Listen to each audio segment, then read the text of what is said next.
who also serves the state of Georgia as a Democratic member of the United States Senate, Raphael Warnock.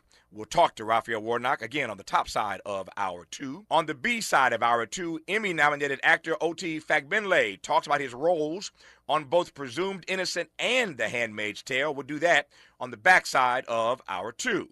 In our third hour today, a conversation with Cori Bush, former member of the Squad in Congress, founder these days of Movement for Freedom, and co-host of the podcast Bowman and Bush. She co-hosts that alongside another former member of Congress, Jamal Bowman. I am certain we'll talk about her misadventures with AIPAC and her new Politivist. That's right, I said it correctly. Politivist. She put two words together.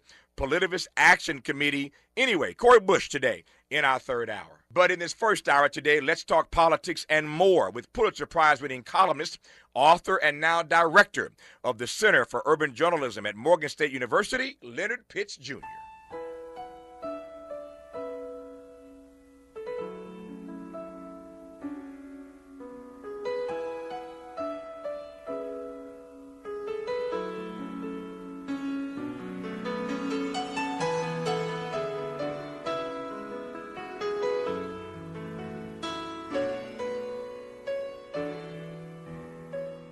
I believe the children are our future. Teach them well and let them lead the way. Show them all the beauty they possess inside. Give them a sense of pride to make it easier. Let the children's laughter remind us how we used to be. Everybody's searching for a hero. People need someone to look up to.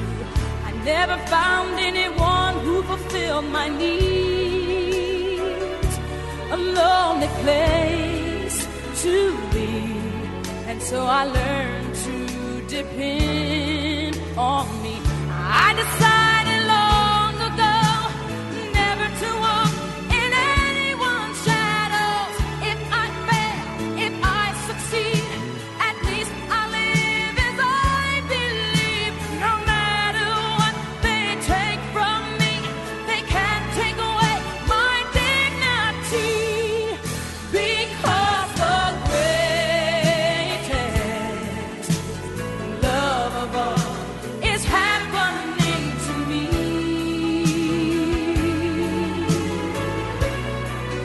I found the greatest love of all inside of me.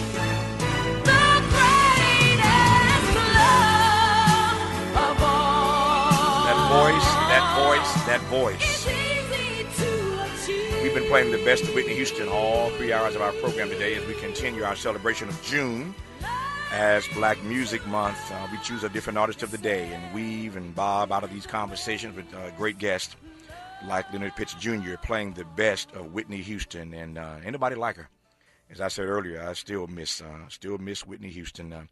Funny story, I don't know if I ever told you guys this story. When I started on BET years ago, it was in 1996, I think, when I started on BET. BET decided they wanted to do a late night show, and they didn't know who they wanted to host it, so there were a bunch of people who they had on the docket to try out 1 week at a time to host that show. I'll give you the short version. Nobody wanted to go first. BET called me and said, "Will you go first?" I said, sure, why not? My motto is, if you stay ready, you ain't got to get ready. I went first, and the rest is history. Nobody on the list ever got a chance to do their 1 week audition. I went the first week, and again, nobody else got a chance. BET hired me, and for 5 years, I held it down on BET. As it turns out, the very first night of my very first show, on that audition week, my guest on night one was Whitney Houston. Over the weekend, that's a Monday night, that prior Friday, a few days earlier, Tupac passed away in Las Vegas. You recall the shooting. He was in the hospital for a while. He died on Friday, the 13th of September, which is my birthday, the 13th of September. And Whitney Houston, who was my scheduled guest on Monday night, understood we had to do Tupac. This is BET, right? So we got to do Tupac. On Monday night, the first night of this new show, Whitney agreed to come back on the program later. I kid you not, from that night forward, for decades of my career, I never rebooked Whitney Houston. I had her on the very first night of my first ever national TV show, and I never got her back. We tried mightily. Every time she had a new project out, she was on tour. We couldn't get the dates together. And one day I was walking into a party, as I recall, a birthday party that Magic was hosting for his wife Cookie, one of Cookie's either 40th or 50th birthday party, a big birthday party for Cookie. Magic had hired Frankie Beverly and Mays to be the entertainment. And I'm walking in, and as I'm walking in, Bobby and Whitney are walking out.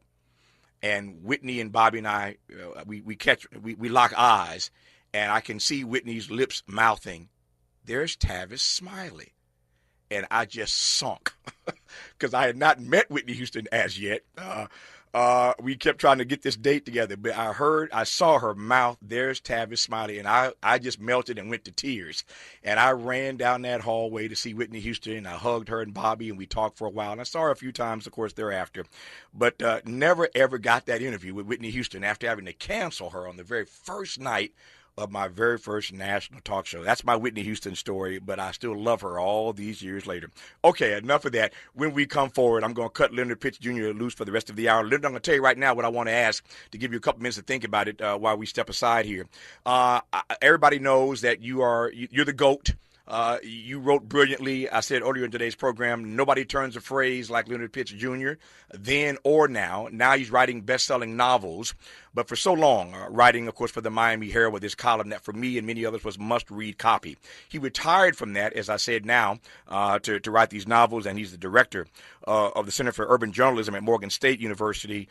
So he stepped away from writing his regular column, but I am anxious to know in this moment, if he were writing columns right now, what 2 or 3 things is he itching to write about? I know he's done some Substack stuff, but if he were writing his column, what's happening right now? Is it Iran? Is it Trump? What is it? What's happening? Is it these ice raids? What's happening right now that Leonard Pitts would be itching to write about, where he's still doing his Pulitzer Prize winning column? That's where we'll start, Leonard. I don't normally do that, but I cheated and gave you a roadmap where I want to go, so get your mind right, sir. When we come forward for the rest of the hour, it's the Pulitzer Prize winner, Leonard Pitts Jr. on Tavis Smiley. They take from me, they can't take away my dignity, because the greatest love of all is happening to me.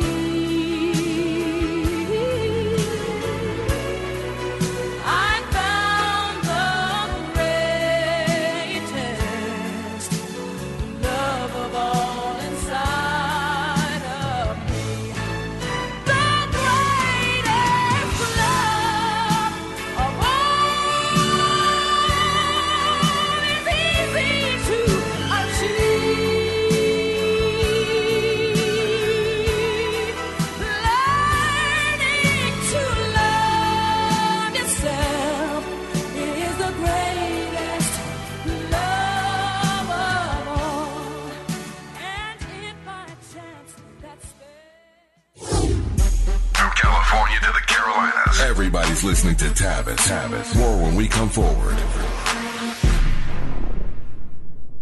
Hope, agency, dignity. This is Tavis Smiley. Now at Verizon, we have some big news for your peace of mind. For all our customers, existing and new, we're locking in low prices for 3 years guaranteed on My Plan and My Home. That's future you peace of mind. And everyone can save on a brand new phone on My Plan when you trade in any phone from one of our top brands. That's new phone peace of mind. Because at Verizon, whether you're already a customer or you're just joining us, we got you. Visit Verizon today. Price guarantee applies to then current base monthly rate. Additional terms and conditions apply for all At offers. Charmin, we heard you shouldn't talk about going to the bathroom in public, so we decided to sing about it. Light a candle, pour some wine. Grab a roll, the soft kind for a little me time. Charmin Ultra Soft Smooth Tear. Wavy edges for my rear. So let the softness caress your soul. Just relax, you're on a roll. Let her rip. Charmin Ultra Soft Smooth Tear. Charmin Ultra Soft Smooth Tear has the same softness you love, now with wavy edges that tear better than the leading one-ply brand. Enjoy the go with Charmin. This is the story of the one. As a lineman, he does whatever it takes to keep the power on in his community. And he wants a partner like Grainger who does the same. Grainger offers the professional-grade products he needs, from voltage detectors to harnesses to hard hats, plus fast, dependable delivery, so he can rise to every challenge. Call 1-800-GRAINGER, click Grainger.com, or just stop by. Grainger, for the ones who get it done. Still getting around to that fix on your car? You got this. On eBay, you'll find millions of parts guaranteed to fit. Doesn't matter if it's a major engine repair or your first time swapping your windshield wipers. eBay has that part you need, ready to click perfectly into place for changes big and small. Loud or quiet, find all the parts you need at prices you'll love. Guaranteed to fit every time. But you already know that. eBay. Things, people, love. Eligible items only. Exclusions apply. Hey, it's Matt, your leaf filter trusted pro. Gutters are an often neglected part of the home. They're also one of the most important. Clogged, overflowing gutters can cause serious problems like foundation damage or basement flooding, which can cost thousands of dollars to fix. Let's face it, cleaning gutters yourself is not only a hassle, it can be dangerous. But when you get Leaf Filter, you'll never have to worry about cleaning clogged gutters again. Get started today by visiting leaffilter.com/deal to schedule your free inspection. If you decide to move forward, we'll professionally clean, realign, and seal your gutters before installing our patented stainless steel micro mesh system. Leaf Filter keeps out everything but the water. And it's backed by a lifetime transferable no clogs warranty. So you're protected for good. We're in your neighborhood and ready to help. Visit Leaf Filter today for a free inspection and estimate, and you could save up to 30%. Visit leaffilter.com/deal. That's leaffilter.com/deal. Sometimes he fails at fitting in, but we're okay with that. You're inside the Tavis Smiley Show.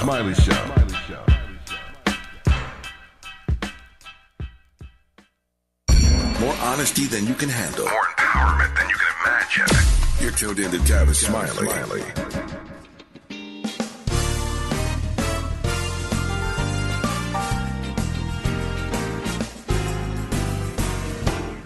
Where do I go when there's nobody else to turn to? Who do I talk to when nobody wants to listen? Who do I lean on when there's no foundation stable? I go to the rock. I go to the rock. I know he's there. Say, well, I go to the rock. I go to the rock. I go to the rock. It's Whitney Houston on Tavis Smiley. All 3 hours of our show today as we continue our celebration of June. It's Black Music Month. And I love Whitney. She ain't quite Aretha. Aretha could do it all. I mean, all of it. But Whitney's a close second in terms of being able to do all of it. Of course, she comes out of that church in Newark, New Jersey, Trenton, New Jersey. The state of New Jersey is her home state, of course, and she has just acquitted herself well all these years later with the music that is the soundtrack of our lives. We celebrate Whitney Houston all 3 hours of our program today. Love that track from The Preacher's Wife. What a great film. Whitney and Courtney and Denzel, just a great cast.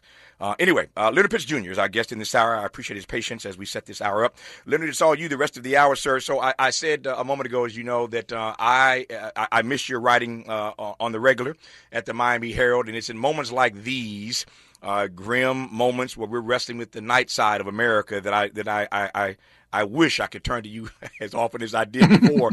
So tell me, what would you be itching to write about now? Take it anywhere you want, as long as you want, and I will follow you for the rest of the hour, sir. Well, I'll tell you like that. Before you went to the commercial deck, you said you wanted three things, and while we were in the commercial, I made a list, and I'll give you the list, and you can tell me which one you want to expound on. I want to expound on all. I want to Um, expound on all of them. So, but give me the list okay, anyway. Yeah, okay. I'm greedy, man. I got Leonard Pitts Jr. for an hour. I want it all. Brand new socks and drawers. Go, Leonard Pitts. Give it to me. Well, you got about the number one is this ongoing theft of African American history, which continues to infuriate me. It's not a new thing. The second is this whole situation with ICE. I'm beginning to wonder if some of our Latino brothers and sisters who didn't realize that they were a, you know, racial minority, and with all the baggage that term carries, are beginning to realize that. Mm-hmm. And third, just me personally, I'm beginning to wonder if the majority of white Americans in this country can be saved, can be weaned from the whole idea of racial superiority. That's what I've been thinking about a lot these last few days. So I feel like I'm Alex Trebek with a Jeopardy board behind me. Uh, so where do you want to go? Yeah, You tell me. I'm gonna go. I'm gonna start with ICE raids for 500, Leonard. Okay. Here's the thing. A lot of us tend not to view Latino people the way I think they view themselves. And I've been educated on this by a number of my Latino friends. As you know, I've got a lot of connections in Miami, and Miami is not just Cuban, but basically all of, South America sort of congregates in Miami. And I've been told by many of them that, you see us as Latino, but, we don't necessarily see ourselves as having, if I'm Cuban, I don't necessarily see myself as having anything in common with, somebody from Nicaragua or Argentina or Bolivia or Colombia or whatever. I'm more interested in Cuban issues. And I don't think they really understand the degree to which, maybe they haven't understood until this moment, the degree to which that doesn't matter in the whole American racial paradigm. I think in the American racial paradigm, if your heritage traces to a nation where they speak Spanish and your skin is brown, then they don't much care, where on the map your folks hail from. You all get the same treatment. I think that's what we're beginning to see, or what we're seeing in these ICE raids, which are really just the most demoralizing and frightening and troubling thing that I've seen in a very, very long time, but which again were wholly to be expected. And one of the things that is heartbreaking, in another context, it would almost be funny, but it's just heartbreaking, is all these videos that one sees online these days from Latinos who voted for Trump, but quote, I never knew this was going to happen. Because it's like, did you not realize, did you assume that he was going after those other Latinos? One person said, I thought he was only going after the criminals. No, sir. Criminal is defined as Spanish accent and brown skin. That's right. That is right. I don't think a lot of my Latino sisters and brothers really quite understood that. They, when about 4 or 5 years after 9/11, I was in Dearborn, Michigan, which is a heavily Muslim enclave, and I was speaking at an event there, and me and his Muslim brother got into conversation. And he was saying that, how stunned his community was by the rise of the Islamophobia. And he said something that has always stayed with me. We thought we were white. In other words, we thought that, that the American assimilation process has happened for so many people and has made them, quote unquote, white. It made the Italians white. It made the Irish white. It made the Jews white, although now they seem to be trying to take that back. We're saying that's a whole nother thing. But the assimilation process has made so many Americans, or so many people who've come here from other places or other cultures, has made them white. And the Muslims spent most of those years discovering that maybe they weren't white anymore, or that whiteness was something that was being withheld from them now because of what happened, with a few of their co-religionists on September 11th. And I think the same thing is now beginning to happen with Latino brothers and sisters, that they're beginning to see that, any whiteness that you had or thought you had was only on consignment. I told you, can't nobody turn a phrase like Leonard Pitts Jr. The whiteness you thought you had was only on consignment. Somebody meme that. Somebody meme that right now. The whiteness you thought you had was only on consignment. I've asked this question of others, Leonard Pitts Jr., but not you. I'm going to hold on to that phrase for a while. The whiteness you thought you had was only on consignment. Lord Jesus. Okay, so I've talked to others about this again, but not you, Leonard. There are those, and let me frame this. We are waiting at the moment for a number of decisions by SCOTUS. It's that time of year. It's June. Supreme Court about to take their summer recess, and all these decisions, these rulings they've heard in these cases they've heard in this term. These rulings are starting to come out every day. You see them, in the news, and we've been talking about them as they come out as fast as we can keep up with them on this program. So we're still waiting for the birthright citizenship decision. That one, of course, has not dropped as yet. Could drop tomorrow, who knows? But we're waiting on that decision. I raise that only because, as you know, at the epicenter of that is the 14th Amendment. And you know the conversation. The 14th Amendment was really about the children of slaves so that we could become citizens. And so there are a lot of black folk wrestling with whether or not this issue of these ICE raids, etc., is really our issue. Again, I've asked this of others, but not you. How would you respond to the question whether or not this is our, as in black folk, whether this is our issue?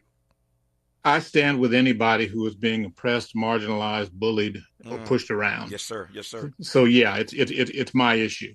Yeah. Dr. King said, I've fought too long and hard against segregation in public facilities to segregate my moral concerns. And my feeling is if I'm only concerned about oppression when it affects people who look like me, then that's only self-interest. That's narrow self-interest. That's not moral. That's me acting in my self-interest. I'm concerned about oppression when it touches anybody. Yeah. And so I'm the ICE raids are definitely quote unquote my issue in the sense that that I'm a human being. I'm a human being who happens to be African American, but I'm a human being. I'm an American human being with a functioning heart and conscience and some bit of compassion. So yes, it most definitely impacts me. Yep. I had a student, who was undocumented. And I was just scared to death for this person. I don't even want to mention gender, but I was so scared to death for this person for what they were going through. In this era, it's just insane. I could hardly teach class some days because I'm thinking about, what if I don't see this person, next class time? What's happening? What's going on? Yes. This is absolutely utterly insane. Yep. Let me go back to the big board, and I'm now going to choose the theft of Black history for 750. Leonard Pitts. Okay. This is sort of the ongoing thing. We live in this society that is designed to design for the ultimate comfort of white folk. And white folk, it's hard for them to be comfortable if they are required to deal morally with the crimes that were committed in their names, the crimes that were committed to create and to prop up whiteness itself. And so, we're seeing that, it's not news at this point. We're seeing all of these campaigns and crusades to ban books, to stop the teaching of difficult history. And there was a story in the Miami Herald on this some months ago, and I'm blanking on the name of the gentleman who's a professor there, but he started teaching free classes under a tree on the campus of Florida International University, I believe it was.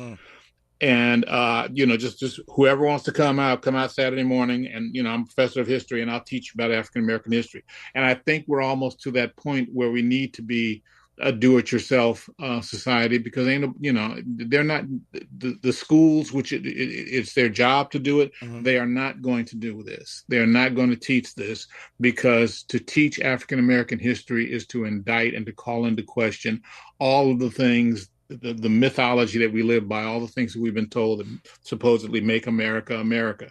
You can't continue to believe those myths and understand the history. Those two things are at odds.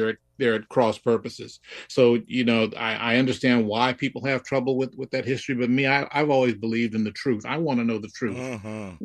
I want to know what happened. Yeah, there you go. Yeah, what happened? What had happened was I want to know. Yeah, and it's being denied. It's being crucified, and it's being we're being spoon fed something else entirely. There's a professor, Donald Spivey. I don't know if I've told you this quote from him, but I love it. He says that what we're doing now is, usually it's about speaking truth to power, but when it comes to African American history, people are speaking power to truth. Ooh. Yeah, I know. I love that quote. I wish I could take credit for it. It's Dr. Donald Spivey, I believe, University of Miami. Yeah. But he said we're living in a society now where they're speaking power to truth. In other words, they're using their power to try to shut up the truth. So I think that as African Americans and as anybody who is concerned about this, we need to be.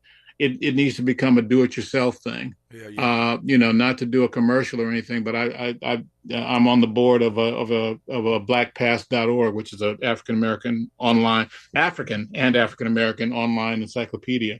And I think we need more. We need that, and we need more do-it-yourself efforts. It's not a university effort. It's not a big business effort. It's an effort that a professor founded some years ago as a nonprofit. Yeah. We need that kind of stuff because we can't trust. It's too important, and we can't trust it in the hands of those who supposedly, should be handling it. I started this hour by asking Leonard Pitts Jr., the brilliant Pulitzer Prize-winning columnist and now director of the Center for Urban Journalism at Morgan State University, writer of any number of best-selling novels. I started this hour, in case you've just tuned in, asking him, were he still writing his column for the Miami Herald, what would he be itching to write about right now? He gave me three things. One was these ICE raids. We've talked about that. Two was the theft of Black history. We've talked about that. When we come forward, indeed, I do want to ask him one follow-up question, given what he just said, in a moment, and that is to get his read on what the condition of truth is right now in our society. What is the condition of truth right now in this society, as Leonard Pitts Jr. sees it? And then there's one other item on the big board that I'll go back to. I saved this for last. Can the good white folk be saved right about now? That's the question. Can the good white folk be saved right now? I cannot wait to hear Leonard Pitts Jr. unpack that when we come forward on Tavis Smiley. This is getting good. Yeah, man. Tavis Smiley continues when we come forward. Paid for by government.com. Did you know the United States Mint has issued a new Morgan silver dollar coin in proof condition for the first time? Not only that, they are also minted in 99.9% pure silver for the first time ever in history. Coin experts are calling this an amazing opportunity for anyone that knows the enduring popularity of Morgans. But you must hurry. Only 400,000 of these legal tender silver dollars were issued. These first ever Morgan silver dollars are brand new with stunning mirror-like finish, minted by the iconic San Francisco Mint. Call now and you're guaranteed a new first ever 99.9% pure silver proof Morgan dollar. To learn more, call 1-800-973-9717. If you order now, you will receive a free coin collector bonus pack, a $25 value, free with every order. Call 1-800-973-9717 now to secure your new Morgan silver dollars before they are gone. That's 1-800-973-9717. I'm Bree Wood with BIN News Now. Texas Governor Greg Abbott has called a special session focused on limiting THC product sales. Meanwhile, pro-life groups are urging him to add a bill targeting abortion pill distribution, allowing civil lawsuits. Because we know about 19,000 abortion pills are coming to Texas every year, and these are harming women. That's Ashley Leonards with the group Texas Right to Life. The bill passed the Senate but stalled in the House. Juneteenth celebrations in Pittsburgh have sparked controversy. Organizer B. Marshall claims towing and parking issues were racially motivated, while city officials cite over $10,000 in park damage. Walnut Capital denies racial bias, and Marshall disputes the cleanup costs. And a new digital learning platform, the eHBCU Consortium Portal, is offering over 33 degree and certificate programs led by 4 HBCUs. It combines rigorous academics with mentorship from HBCU alumni. Get BIN News Now on demand 24/7 on the iHeartRadio app. See and buy exotic birds, fish, reptiles, amphibians, turtles, succulents, plants, and supplies at LA Pet Fair this weekend, LA County Fairgrounds, Pomona Fairplex. It's the biggest pet expo and sale in SoCal. A family fun event, June 28th and 29th. Get info at lapetfair.com. This is the KBLA Sports Minute with Ray Richardson. The LA Sparks snapped a 4-game losing streak Thursday night in the WNBA. They beat the Indiana Fever 85-75. First win for the Sparks since June 11th. The Sparks are home Sunday afternoon against the Chicago Sky. The Lakers finally had some activity in the NBA draft after not having a first-round pick Wednesday night. They made a trade with Phoenix and Minnesota to move up 19 spots in the second round. The Lakers selected Adul Thero, a 6'8 forward from Arkansas. The Clippers used their second-round pick to take Kobe Sanders, a 6'7 guard from Nevada. Dodgers pitcher Clayton Kershaw had 5 strikeouts in the Dodgers' 3-1 win at Colorado. Kershaw needs only 3 more to become the 20th Major League pitcher with 3,000 strikeouts. If the Angels beat the Washington Nationals tonight in Anaheim, they will be over the 500 mark for the first time this season since April 20th. No debates, no speculation, just the info you need. That's your KBLA Sports Minute. I'm Ray Richardson. More news, opinions, and conversation when we come forward on KBLA Talk 1580. BET and PBS, the Tom Joyner Morning Show, and NPR, the cover of Jet and the cover of Time. Number 1 on the New York Times bestsellers list, 20 honorary doctorate degrees, a dozen NAACP Image Awards, a star on the Hollywood Walk of Fame, a Presidential Lifetime Achievement Award. From talk shows to talk radio, nobody's ever done it better. You like that? This is Tavis Smiley. Oh no, stomach issues again? Stomach issues? Who are you? Your pancreas. I could be the real reason for your diarrhea, gas, bloating, stomach pain, or loose oily stools. I thought it was my stomach. People often do, but any of these symptoms could mean having a condition called exocrine pancreatic insufficiency, or EPI. With EPI, the pancreas doesn't release enough enzymes to break down food, but EPI is manageable. Use the symptom checker on identifyepi.com and speak with your doctor. That's identifyepi.com. Sponsored by AbbVie. Sometimes an identity threat is a ring of professional hackers. And sometimes it's an overworked accountant who forgot to encrypt their connection while sending bank details. I need a coffee. And you need LifeLock, because your info is in endless places. It only takes one mistake to expose you to identity theft. LifeLock monitors hundreds of millions of data points a second. If your identity is stolen, we'll fix it, guaranteed, or your money back. Save up to 40% your first year with promo code NEWS at LifeLock.com. Terms apply. When you're hiring, have you ever felt like you're missing out on meeting truly great candidates for your roles? It seems impossible to find them, but they have to be out there somewhere, right? Well, they're not hard to find when you know where to go, and that place is ZipRecruiter. And right now, you can try ZipRecruiter for free at ZipRecruiter.com/free. ZipRecruiter helps 10 million people with their job search every day. And because these people are actively looking for jobs just like yours, it's easy to find the right person right away. In fact, 4 out of 5 employers who post on ZipRecruiter get a quality candidate within the first day. But if you're not using ZipRecruiter, you're missing out. So see what it's like when the impossible is easy. When you go to ZipRecruiter.com/free right now to try ZipRecruiter for free. Once again, that's ZipRecruiter.com/free.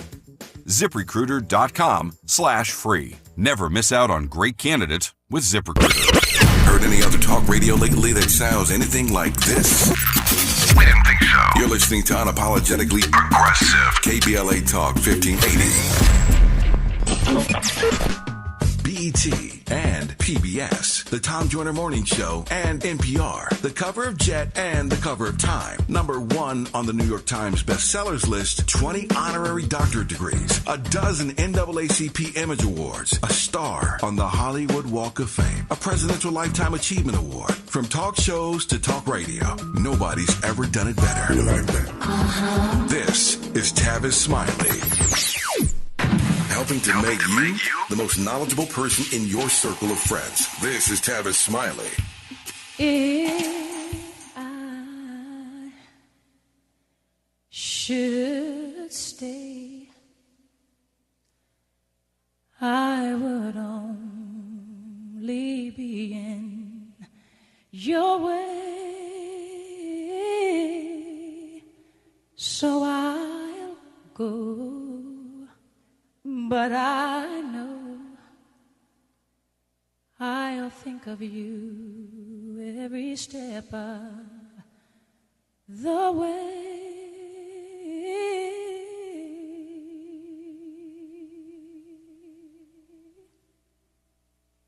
And I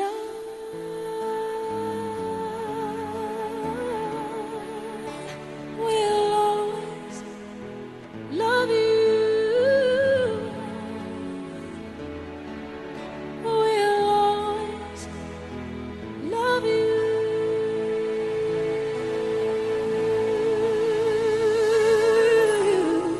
You, my darling, you.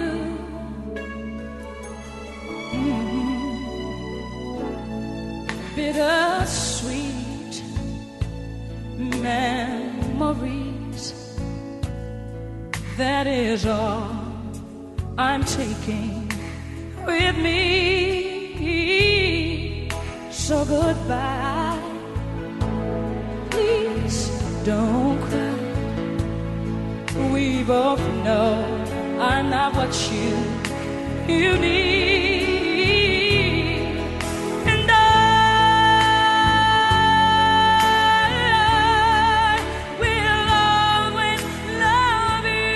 I had the time to let Whitney crescendo on this thing and take us to church as she does at the end of this track. I don't have that kind of time. And plus, you've heard it more times than I can count anyway. So you can pull it up later on Spotify or wherever you listen to your music. And now that I've teased you with it, hear the rest of it. But she does go to church on this track at the very end. But Whitney had a way of doing that, coming out of the chocolate church. She put all of that on everything she did. And so we've been celebrating Whitney Houston all 3 hours today of our program as we continue our celebration of June as Black Music Month, different artists every day. And today, thankfully, for all of us, I think it has been Whitney Houston. Our guest in this hour is the Pulitzer Prize-winning columnist and director of the Center for Urban Journalism at Morgan State University in Baltimore City, Leonard Pitts Jr. Honored to have him back on this program. In case you've just tuned in, I started this hour lamenting how much I miss Leonard Pitts Jr.'s writing every day. Not every day, but his regular column in the Miami Herald. As I said 2 or 3 times, I repeat, nobody turns a phrase like Leonard Pitts Jr. He's done it 2 or 3 times already in this conversation. Got me making notes and writing lines down that somebody ought to mean, as I said earlier. But I asked him at the outset of this conversation at the very top what 3 things he would be itching to write about were he still doing his column in the Miami Herald. He mentioned the ICE raids, and he opined on that quite eloquently, as he always does. He talked about the theft of black history, and he delved into that quite beautifully. And so the third issue that he raised that I left on the board as the last, to give him all the space he needs to unpack this, is this question, this notion of whether or not the good white folk in this moment can be saved. Take it away, Leonard Pitts Jr. You know, I was scared you were going to ask me about this because it's going to require me to talk about some stuff that I haven't talked about very much publicly. At least I don't think. Let me begin by saying that my wife and I will be in Costa Rica in 2 months. We're on what's called a relocation tour. And it's for people who are seriously thinking about leaving this country and relocating elsewhere. In this case, obviously, again, Costa Rica. And it's funny because every time that I mention that to somebody, just in family, church, whatever, somebody else comes up and says they are doing or are thinking of doing or wanting to do the same thing to leave the country. And I'm kind of torn about my own leanings toward this, my own decision toward this. Because I keep saying, well, you know, it feels like I'm giving up on America, and it's only in the last 2 weeks that I've come to realize that that's not what I'm giving up on. America is in a very difficult moment right now, a very challenging moment, and I'm not saying that the country will, come out of this and be all right. But knowing this country as I do, I can't say that it won't either. It's kind of a toss up to me. Reinvention and redemption are sort of in America's DNA. So it is entirely possible that we will once again embrace the rule of law and come to our senses in terms of who we choose to represent us and so forth and so on. So it's not so much America that I feel like I'm giving up on. What I'm giving up on, and this is painful for me because I'm an optimist at heart, but what I'm giving up on, I think, is the idea that the majority of white Americans in this country will ever embrace the idea of a multicultural democracy, that they will ever live up to the ideal that we all claim to believe. We hold these truths to be self-evident, that all men are created equal, et cetera, and et cetera. And I come to that, and by dint of this, the fact that in the last 3 presidential elections, all of which have featured our current, president, the majority of white folk have voted for the current president, have voted Republican. And I say, okay, the first election, okay, maybe you were bamboozled, maybe you made a bad choice, maybe you made a bad mistake. The second election, and then more importantly, the third election after the January 6th insurrection, you're telling me something. You didn't make a mistake. This was not a mistake. This was not oops. This was not I didn't know. This was a choice. You chose the guy, and don't tell me about the price of eggs. Please don't talk to me about the price of eggs because you don't care. What you're telling me is that you want the guy who will keep the black and the brown folk in line. That is, that is his entire appeal. They've got the studies, to prove it, which is why every time a journalist or somebody talks about, oh, well, he's speaking for the marginalized and this, that, and the other. No, go look at the studies. Go and look at the research that has been done by people who actually get paid to know this stuff. And they will tell you that Donald Trump's appeal has been primarily, the engine of his appeal has been primarily his antipathy toward black and brown people. That's where it comes from. The folk who participated in the January 6th insurrection were statistically more likely to come from counties where where white people are becoming minority. Statistically more likely it was a predictor of who was going to participate in this, and on and on and on, more and more studies. So I've come to the sad and reluctant conclusion that most, and I say most, because I know too many white folk who I consider my sisters and brothers. You know what I'm saying? Sure. Who are good people, who I know to be good people. So I don't mean to include them in this, but by the same token, if you look at the voting pattern, if you look at who voted for what we now have, it becomes pretty apparent that the majority of white folk, this is what they wanted. This is what, and that is, man, that breaks my heart to think that. It breaks my heart to have to say it. But this is what they wanted. And I'm saying to myself, okay, the country may resolve itself and may get back to the rule of law and some form or some semblance of sanity. But if you're telling me that you voted for this guy once, twice, 3 times, what you're telling me is that you are never going to accept this whole American ideal. You'll give lip service to it, yes, but you're never going to accept the American ideal of a multicultural democracy, all created equal, sharing power, et cetera, et cetera, et cetera. And, if that's the case, then, what are we doing here? There are a few thoughts bouncing around in my head, Leonard Pitts Jr. When we come forward, I'm going to try to straighten this out and turn it into a complete sentence with a subject and a verb, because again, they're bouncing in my head so swiftly. But I think what is hitting me hardest, what's resonating with me most about the way you have laid this out quite eloquently, as you always do, is what it says, what your relocation consideration, at least, what your relocation consideration says about your faith in humanity. I want to move beyond the politics that they voted for this guy 3 times. That's a powerful point. But what does the relocation consideration say about your faith in humanity, at least in the humanity of these folk who are fellow citizens in the United States of America? Leonard Pitts Jr.'s name may be added to a long list of notables, including Du Bois, who went to Ghana, Baldwin, who went to France, more recently, Randall Robinson, who founded Trans-Africa, went to St. Kitts. There are other notables I could give, names I could offer. not to mention the everyday black folk who are expats all around the world right now, who have made the decision that Leonard and his wife are considering making about relocation. But what does that say specifically about Leonard Pitts' faith in humanity? I want to go there, and we'll see what happens after that. But that's where I want to. That's where I know I want to go when we come forward with Leonard Pitts Jr. on Tavis Smiley. Generous listening. Charitable listening. It's why everybody wants to talk to Tavis. The conversation continues when we come forward.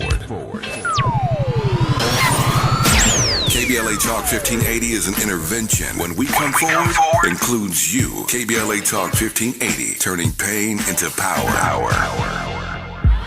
Are you ready to play? Then jump into the LA 84 Foundation's free Playday Block Party, a community celebration for all ages, including live music, dancing, LA's pro sports teams, great local food trucks, plus special giveaways for you to take home. Enjoy an exciting, fun-filled day for the entire family. Join on Saturday, June 28th from 10 a.m. to 3 p.m. at 2141 West Adams Boulevard. To register, go to la84.org. We'll see you Saturday, June 28th at LA 84 Foundation's free Playday Block Party.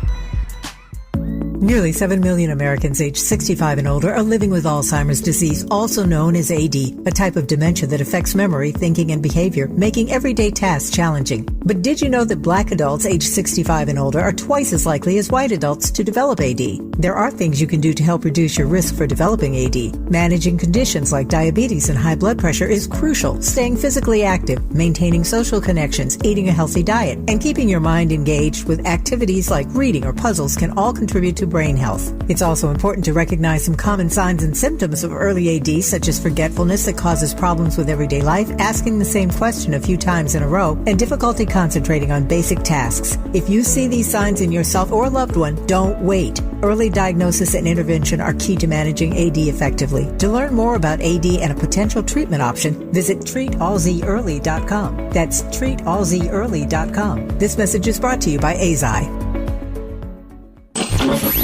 Freedom is an endless meeting. So let's get back to it with Tavis Smiley. Made fresh daily in the Mert Park, Los Angeles, California. You're listening to Tavis Smiley. Tavis Smiley and Pulitzer Prize winning columnist Leonard Pitts Jr. My time is getting tight. I want to give Leonard some time to just unpack this right quick here. What does this relocation consideration say to us, Leonard, listening across the country right now, about your faith in humanity? It's hard for me to say what it says. And I should say that, you're the first person, this is the first format or forum in which I've even verbalized this. This is something I've been sort of wrestling with for the last couple of weeks, at least the aspect of it that I shared with you. I have ultimate faith, I think, in the ability of human beings to be human beings, to do the right things. But I also have enough understanding of American history and sort of this moment in which we lived to know that people are baked a certain way. People are taught certain things. In this country, if you're white, there are certain things that you are taught about your place, about your role, and about other people's roles in relationship to that. And that stuff, that programming is hard, hard to shake off. And, to their credit, a lot of folk have tried to shake that off. But now along comes another situation where, they are, instead of being encouraged to shake that off, they are encouraged to think of it as something righteous and something, something noble. And I don't see those folk, overcoming that programming. I don't see them wanting to do that, which again is a very difficult thing for me to have to deal with. What do you think it says about my faith in human nature, Tavis? It's a very good question, and I don't mind you turning the tables. I've been marinating on that since you shared this notion, this story about your relocation consideration, and I don't know what it says from your perspective. So let me just let me try not to get in your heart, in your head. Let me just give you my assessment. And I'm looking at my clocks. I'll hold that. I will answer Leonard Pitts Jr.'s question. I'm not running from it. Happy to answer it when we come forward in our remaining moments with him. I'll tell you what it says to me about our faith or lack thereof in humanity, at least the humanity of the folk in this country. We'll do that in a moment on Tavis Smiley. Why does Tavis say, when we come forward? Because he's not going back. And you don't have to go back either. Forward ever, backward never. More of Tavis Smiley when we come forward. A safe place to go loud. A great place for progressive politics. KBLA Talk 1580. Looking for a purposeful and passionate way to make a difference in your community? Volunteer with our Senior Medicare Patrol and help prevent Medicare fraud. S&P volunteers work in their community educating peers about healthcare fraud and how to prevent and detect it. Free training starts soon. Check us out online or at an S&P open house near you. We're on a mission to stop fraud. Join our team. You make a difference. Visit caspvolunteer.org.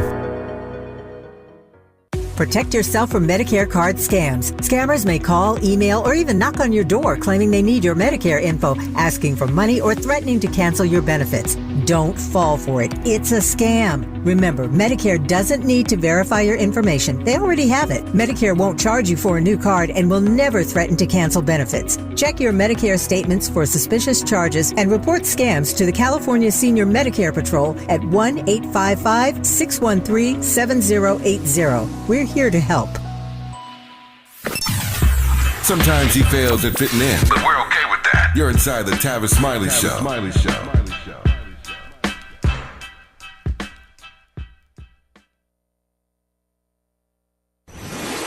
Let's get back to more of this rich dialogue with Tavis Smiley. Tavis Smiley and Leonard Pitts Jr. So Leonard turned the tables on me a moment ago and asked me what I thought his relocation consideration says about his faith in humanity. And we hit a nerve in this conversation, Leonard. I love that. People all across the country are commenting and sending thoughts about this dialogue we've been having. So let me just, I'm fascinated. Utterly fascinated by this particular comment because I think it sums up what I want to say in my answer to you, but I'm going to borrow it from one of our listeners. Tavis, I think if Mr. Pitts is, Tavis, I think if Mr. Pitts' faith in humanity was the issue, then he would just slit his wrist. But clearly, he does have faith in humanity. Clearly, he does have faith in humanity. As I hear him, it's more an indictment of America, not humanity, which he said a moment ago when he talked about the way people are baked. Clearly, Tavis, he thinks there are better human beings in the world, and his choice, and that of his wife, may be to move in with them. As I hear his opinion, it may be to simply be around those folks. It's the old celebrate versus tolerate frame. Celebrate versus tolerate. I think that's my sentiment in answer to your question, if that makes sense, Leonard Pitts Jr. Whatever that person said, I mean, whoever that person is, what they said, yes. Yeah. That's very, thank you. Yeah. Thank you very much. No. That's kind of what I was trying to get at. No, and you did. You got at it. I think, and obviously the audience got it because they're spitting it back to me in the way that you intended it to go forward, and to go forth. So they got it. And I think that's right. I think that I don't think that Du Bois. I mean, and here's the bottom line. Just to be more base about it. Anywhere you go on the planet, you're around human beings. So clearly, one doesn't give up one's faith in humanity and the possibilities, because again, you just slit your wrist, put a gun to your head. If you think human beings are just fundamentally flawed and we can't ever get it right, you just kill yourself, right, and get off the planet. Right. But if you decide that America needs to be indicted and that America needs to have a reckoning, and you can feel more welcome in some other part of the globe because those people aren't wrestling with the same sort of backstory and history that we're wrestling with. We're not even wrestling with, trying to deny it is the point that Lyndon made earlier. We don't even want to wrestle with it. We want to deny it. So you're around human beings anywhere. So I don't think, as I'm noodling this, I don't think Du Bois gave up on humanity. He just gave up on America. He said, I'm going to Ghana. I don't think I don't think Baldwin gave up on humanity. He just says I'm giving up on these Americans. I don't think Randall Robinson gave up on America. I mean, so you take my point. So I think I get it now. I think the audience gets it. That it's not so much, thinking that humanity is just going to hell in a handbasket per se, although there is some evidence of that. I do believe. I do believe we are. I do believe, though, very quickly here, my time is getting away. I do believe that we are experiencing, Leonard Pitts Jr., how might I put it, the decay of our civilization and the devolution of our culture. I think those things are as real as rain. The decay of our civilization, the devolution of our culture. In 30 seconds, would you agree with that at least? I would agree with that. Without question. My thing is that I don't even think I'm giving up on America, because to me, America is an ideal. We hold these truths to be self-evident, etc. What I'm giving up on is certain folks' willingness to redeem that. Yeah. I got just a tight, very, very tight 30 seconds here. I asked earlier, we didn't get a chance to respond. You didn't get a chance to respond. What is the condition of truth right now? Is truth on life support in America? Truth is circling the drain, my brother. This, I tell you all the time, this is why I love Leonard Pitts Jr. Nobody turns a phrase like this, Negro. Truth is circling the drain. I repeat, somebody meme that right now and give attribution to Leonard Pitts Jr., Pulitzer Prize-winning columnist, best-selling novelist, and director of the Center for Urban Journalism at Morgan State University, at least for now. If he makes a decision to go to Costa Rica, we'll be putting him on Zoom from Costa Rica. But wherever he goes, I'm going to be talking to Leonard Pitts Jr. in the future. Leonard, appreciate you, man. All the best to you, my friend. Thank you, brother. Take care. KBLA 1580 Santa Monica. I'm Bree Wood with BIN News Now. Texas Governor Greg Abbott has called a special session focused on limiting THC product sales. Meanwhile, pro-life groups are urging him to add a bill targeting abortion pill distribution, allowing civil lawsuits. Because we know about 19,000 abortion pills are coming to Texas every year, and these are harming women. That's Ashley Leonards with the group Texas Right to Life. The bill passed the Senate but stalled in the House. Juneteenth celebrations in Pittsburgh have sparked controversy. Organizer B. Marshall claims towing and parking issues were racially motivated, while city officials cite over $10,000 in park damage. Walnut Capital denies racial bias, and Marshall disputes the cleanup costs. And a new digital learning platform, the eHBCU Consortium Portal, is offering over 33 degree and certificate programs led by 4 HBCUs. It combines rigorous academics with mentorship from HBCU alumni. Get BIN News Now on demand 24/7 on the iHeartRadio app. Do you really know what's in your tap water? We believe your water should support your health, not work against it. Upgrade your home with a LifeSource Whole House system. Clean water from every tap, no salt, no hassle. Call 1-800-WATER-99 or visit LifeSourceWater.com. Warranty limitations apply. This is the KBLA Sports Minute with Ray Richardson. The LA Sparks snapped a 4-game losing streak Thursday night in the WNBA. They beat the Indiana Fever 85-75. First win for the Sparks since June 11th. The Sparks are home Sunday afternoon against the Chicago Sky. The Lakers finally had some activity in the NBA draft after not having a first-round pick Wednesday night. They made a trade with Phoenix and Minnesota to move up 19 spots in the second round. The Lakers selected Adul Thero, a 6'8 forward from Arkansas. The Clippers used their second-round pick to take Kobe Sanders, a 6'7 guard from Nevada. Dodgers pitcher Clayton Kershaw had 5 strikeouts in the Dodgers' 3-1 win at Colorado. Kershaw needs only 3 more to become the 20th Major League pitcher with 3,000 strikeouts. If the Angels beat the Washington Nationals tonight in Anaheim, they will be over the 500 mark for the first time this season since April 20th. No debates, no speculation, just the info you need. That's your KBLA Sports Minute. I'm Ray Richardson.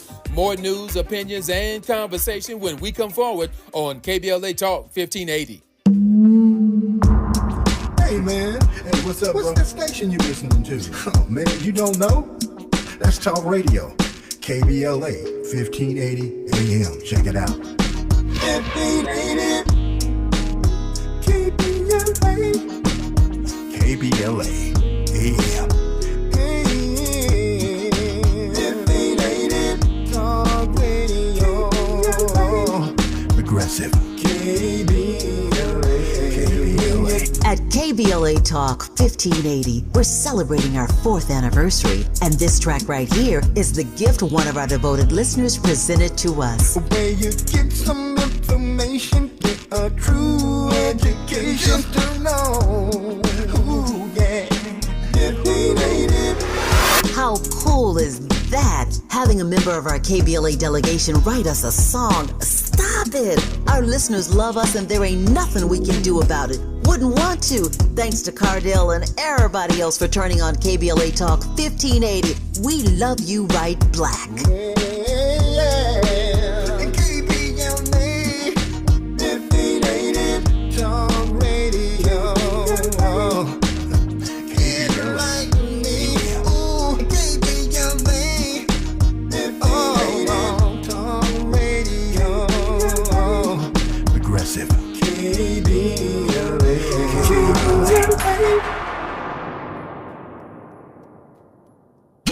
Welcome to the best of Tavis Smiley on KBLA Talk 1580. Today's show in conversation with the pastor of the famed Ebenezer Baptist Church in Atlanta, who also serves the state of Georgia as a Democratic member of the United States Senate, Raphael Warnock. Reverend Dr. Senator Good Brother Warnock, how are you today, sir? Great to be here with you, Tavis. Hello, everybody. It's good to hear your voice, man. Great to have you on the program. Before I jump into the politics here, I was reading, of course, preparing for our conversation last night, and it hit me. I did not realize, is my math right? Is this the 20th year of your pastoring, Ebenezer? That's right, Tavis. 20 years I've been at Ebenezer Church, brother. You're getting old. I love that. So first of all, congratulations on that. This audience knows my love, and so do you, my affinity for Dr. King. I regard him as the greatest American this country's ever produced, and of all the books I've written, the one about him, that book, Death of a King, about his last year, still is my favorite book. Just say a word, if you will, about what it has meant to be the pastor of Ebenezer for 2 decades now. Thank you so much. It's a great honor. Like you, I have been just captivated. My imagination was captured as a kid by the moral voice and power of Martin Luther King Jr. I was born a year after his death, but around age 7 and continuing as the son of 2 pastors, I was moved by the way in which he translated his faith into a moral vocabulary that inspired people to stand up for themselves. He did it with courage, with dignity, with a deep sense of principle, even when it meant he had to take great risks. And in many ways, he's been the litmus test for me of what it means to have your faith live in the public square, which I'm trying to do both in my pulpit and on the floor of the United States Senate. Yeah. What say you, finally here, before I move on to the politics, about a lack of moral clarity in our country right now? Put another way, a lack of moral voices in that public square. Yeah, Dr. King brought both moral clarity and courage. And you got to have both of those things. And he just stood on principle when it came to Vietnam, for example. He took a turn that upset a lot of people, even within his own coalition. But at some point, he just made a decision that he was going to stand up for what's right. I think that's the reason why his voice is more powerful, ringing from the crypt, than most politicians in office. Powerful, powerful, powerful. Wanted to start our conversation with that shout out to Raphael Warnock for being the pastor of this amazing church in Atlanta. Of course, been there more times than I can count, but what a great celebration of him leading that church for 20 years alongside now his work in the United States Senate. The rest of the time with Senator Warnock, we'll talk about the politics. I invited him on specifically to talk about what Donald Trump calls this big, beautiful bill. Democrats are calling it a big, ugly bill. So we've got 15 or 20 minutes here to talk to Senator Warnock about that when we come forward. June is Black Music Month, as you well know, and you know how we do it around here. Every day during the month of June, we choose a different artist of the day, and we weave in out of these amazing conversations with all these great guests playing some of the best of their catalog. We've done it all this month, gospel and hip-hop and jazz and folk and R&B, reggae, you name it. We've done it every day this month, and today our featured artist of the day is Whitney Houston.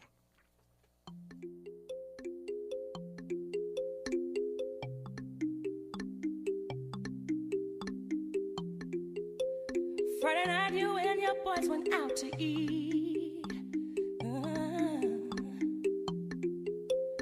Then they hung out, but you came home around 3. Yes, you did. six of y'all went out, then four of you were really cheap, yeah. Cause only two of you had dinner. I found your credit card receipt. It's not right, but it's okay. I'm gonna make it anyway. Pack your bags up and leave. Don't you dare come running back to me. It's not right, but it's okay. I'm gonna make it anyway. Close the door behind you, leave your keys. I'd rather be alone than unhappy. Generous listening. Charitable listening. It's why everybody wants to talk to Tavis. The conversation continues when we come forward. Interrogating and unpacking. That's what we do around here. You're listening to Tavis Smiley. Nationwide is so much more than a great insurance company. They're one of America's largest financial services companies. Like how I'm more than Saquon Barkley, the NFL's reigning leading rusher. I'm also the NFL's leading husher. Shh, hush up back there. Wow, I might have just set the hushing record. Well, almost. For your insurance and financial needs, Nationwide is on your side. Nationwide Investment Services Corporation, member FINRA, Columbus, Ohio. Another checkup? Why are so many people getting new puppies? Dr. Kim's veterinary office is littered with cuteness. We are booked solid for weeks, but who can say no to a puppy, right? Oh, who's a good boy? Oh, who's what? Oh, She needs to find extra vet techs to get those pups some extra love. I need Indeed. Indeed you do. When you sponsor a job on Indeed, candidates can find it easier, so you can hire easier. Redeem your $75 credit at Indeed.com/credit. Terms and conditions apply. No one wants to leave behind stress for their family. That's why a trust or a will is so important. Without one, your assets might go to the wrong people or leave out loved ones. Also, probate is long, expensive, and often avoidable with a revocable trust. Trustandwill.com makes it simple to create a personalized estate plan. A trust or will provides clarity and peace of mind. Get 20% off on your estate plan documents by visiting trustandwill.com/radio. Career changers, including veterans and active duty service members. Your transition starts here. Go from GI to IT in a matter of months. Become a certified cyber warrior with training at My Computer Career. Cybersecurity specialists are in high demand, offering IT pros great opportunities and a rewarding lifestyle while protecting our people, liberty, and treasured institutions from cyber threats. Deploy your career in IT today. Learn more at mycomputercareer.edu/CWP. SkillBridge and other VA benefits are available to those who qualify. KBLA Talk 1580. We've got a lot to talk about.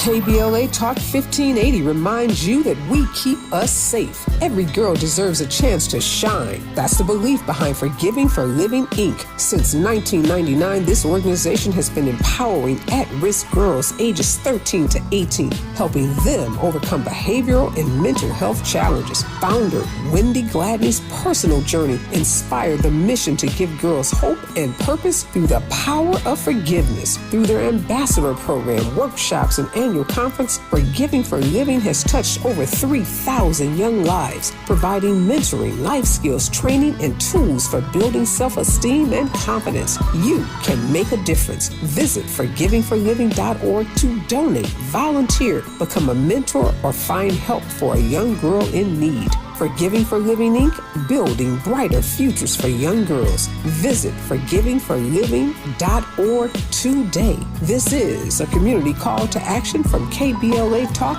1580. Texting enrolls you into reoccurring automated text messages. Consent not required to purchase. Message and data rates may apply. Hey, Dan, how you doing? Haven't seen you around the gym for a while. Yeah, I've really fallen off. Since I turned 40, I just don't get the results I used to get. Could be lower testosterone. Lower T? Yeah, I went through it a while back. Once you hit 40, your body has less free testosterone. I got Nugenix Total T, and it's made a huge difference for me. I've seen that ad on TV. Is it for real? Oh, yeah. The key ingredient is something called Tesnor, which helps boost free and total testosterone levels to help you trim up and stay lean. And it's made a difference for you? Man, I feel like I'm in my 20s again, at work, in the gym, and in the bedroom. Are they still giving out complimentary bottles for people to try it for themselves? Yeah, you just need to send them a text. Text EQUAL to 321-321 right now for your complimentary bottle of Nugenix Total T, the #1 selling testosterone booster at GNC. Plus, text now and we'll include a bottle of Nugenix Thermo, our most powerful fat incinerator ever, to help you get back into shape fast. Absolutely free. Text EQUAL to 321-321. That's EQUAL to 321-321. He's a paradigm pioneer and the top-rated African-American talk show host in the nation, according to Talkers Magazine. You're tapped in with Tavis Smiley right now.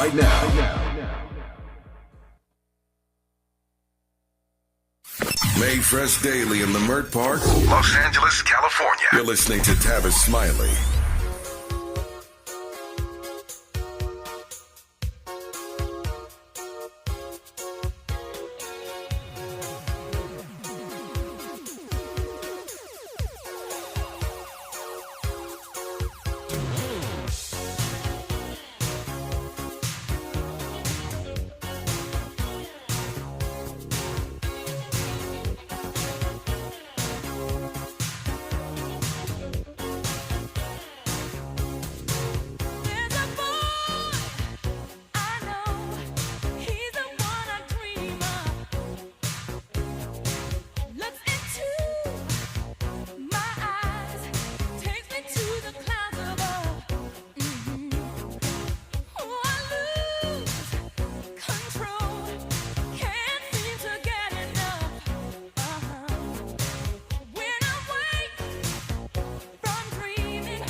It's the best of Whitney Houston. All 3 hours of our program today, we're going to tap into her catalog and play some of the best of Whitney as we continue our conversation with our guests throughout the day and celebrate June as Black Music Month.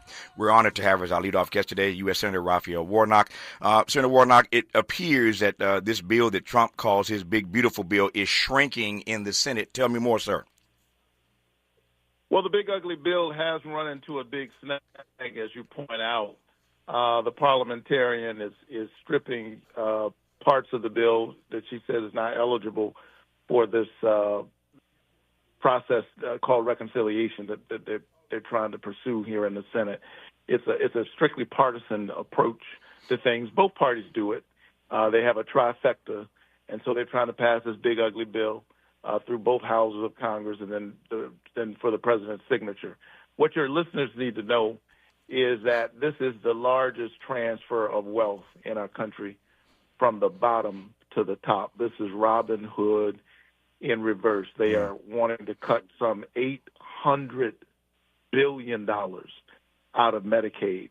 That means less coverage for seniors, for disabled people, even for children. 71% of Medicaid recipients in my state are children. They want to cut some $300 billion out of SNAP. That's going to hurt not only families but farmers and rural grocery stores. They want to cut tax credits that we provided to create clean energy jobs that are literally creating a manufacturing boom in my state and in other places. And why are they doing all of this? To give a tax cut to the wealthiest people in the country. They are insisting on yet another rodeo in the failed economic theory of trickle-down economics. Tavis, I've been hearing about this since I was a kid. Mm-hmm. Started with Ronald Reagan, and we know 40 years later that wealth doesn't trickle down. The way to build wealth in this country is from the bottom and the middle, and to spread that wealth. It's better for everybody, including millionaires and billionaires. Mm-hmm. But here's where we are. And we continue to fight. You know, the thing that unearths me about this, and there's no naivete here on my part or your part for that matter, but I'm thinking about your state in particular and all of those MAGA supporters who got behind Donald Trump. The majority of them are closer to poverty than they are to billionaire status. Not just in Georgia, but indeed all across the country. Again, no naivete here, but why would you try to pass an agenda that is antithetical to the best interest of the majority of the folk who supported you Put another way, I've said any number of times on this program that the ultimate bringing down of Donald Trump may be offending the base of people who supported him, because you can give these tax breaks for the rich all day long, but there are a whole lot more poor people who supported Donald Trump than the oligarchs we saw on the stage with him at the inauguration. Oh, absolutely. My mama told me, and your mama probably said the same thing to you. The birds of a feather flock together. Yeah. If you want to know who Donald Trump is thinking about, just look at the people who are on that stage, as you point out, during his inauguration. Some of the wealthiest people on the planet, including the wealthiest man on the planet. That's who he's fighting for. Yeah. That's who he's thinking about every day. And this bill will mean a lot of pain, a lot of damage all across our country, but particularly in rural communities, especially in red districts where we've seen rural hospitals close all across our country, all across my state, in rural communities where a larger percentage of the population there are on SNAP than in urban communities. And this is going to create a lot of pain. Oh, by the way, they're adding $3 trillion to the debt. So I want you to think about that. In the past, you and I remember the arguments of Republicans that we've got to cut these entitlements, we've got to cut these social programs because this debt is unsustainable. That has been the arguments that we've heard in the past. So you have to ask yourself, well, if they're going to create this much pain, if they're going to cut as many as 16 million people, you heard me right, as many as 16 million people will lose their health care as a result of these efforts, because not only is this going to hit Medicaid, it's going to drive everybody's health care premiums up because of what they're not doing in this bill. If you're going to cut 16 million people off of health care and you're going to cut SNAP, and you're going to go after programs like Head Start. I'm a Head Start alum. It gave me a start as a poor kid growing up in public housing. It exposed me to a love of literature and reading. You ought to ask yourself, well, what's the end game? It's to give a tax cut to billionaires and millionaires, and even as they take food out of the mouths of hungry children and health care from your grandmother and your grandfather, they're going to add $3 trillion to the national debt. It is both fiscally irresponsible and morally reprehensible. There are a few questions I want to ask now, given what you've just said, and I've got about a little less than 10 minutes left with Senator Warnock, so let me move through this more swiftly. I want to circle back to what I said a moment ago, Raphael. I mean, I've known him for a long time. Senator Warnock, forgive me. We've known each other. Yeah, forgive me, sir. Let me circle back to That's why my mama named me Raphael. No offense. No, I appreciate that. Let me circle back to what I said a moment ago. I am not suggesting that we should go along to get along. I'm not suggesting that we should sacrifice all those precious millions of fellow citizens that you referenced a moment ago that are going to be hurt by this big, ugly bill. But it does seem to me on some level that this is, if it passes, a self-inflicted wound that Donald Trump and Republicans are doing to themselves. Again, in other words, if the people who supported them in Georgia and all across the country are hurt by this, there's going to be a whole lot of pain and a whole lot of screaming between now and the midterms. This may be Republicans undoing themselves. Again, I'm not suggesting we should, not fight back and sacrifice all these people, but politically, it seems to be a huge mistake on their part.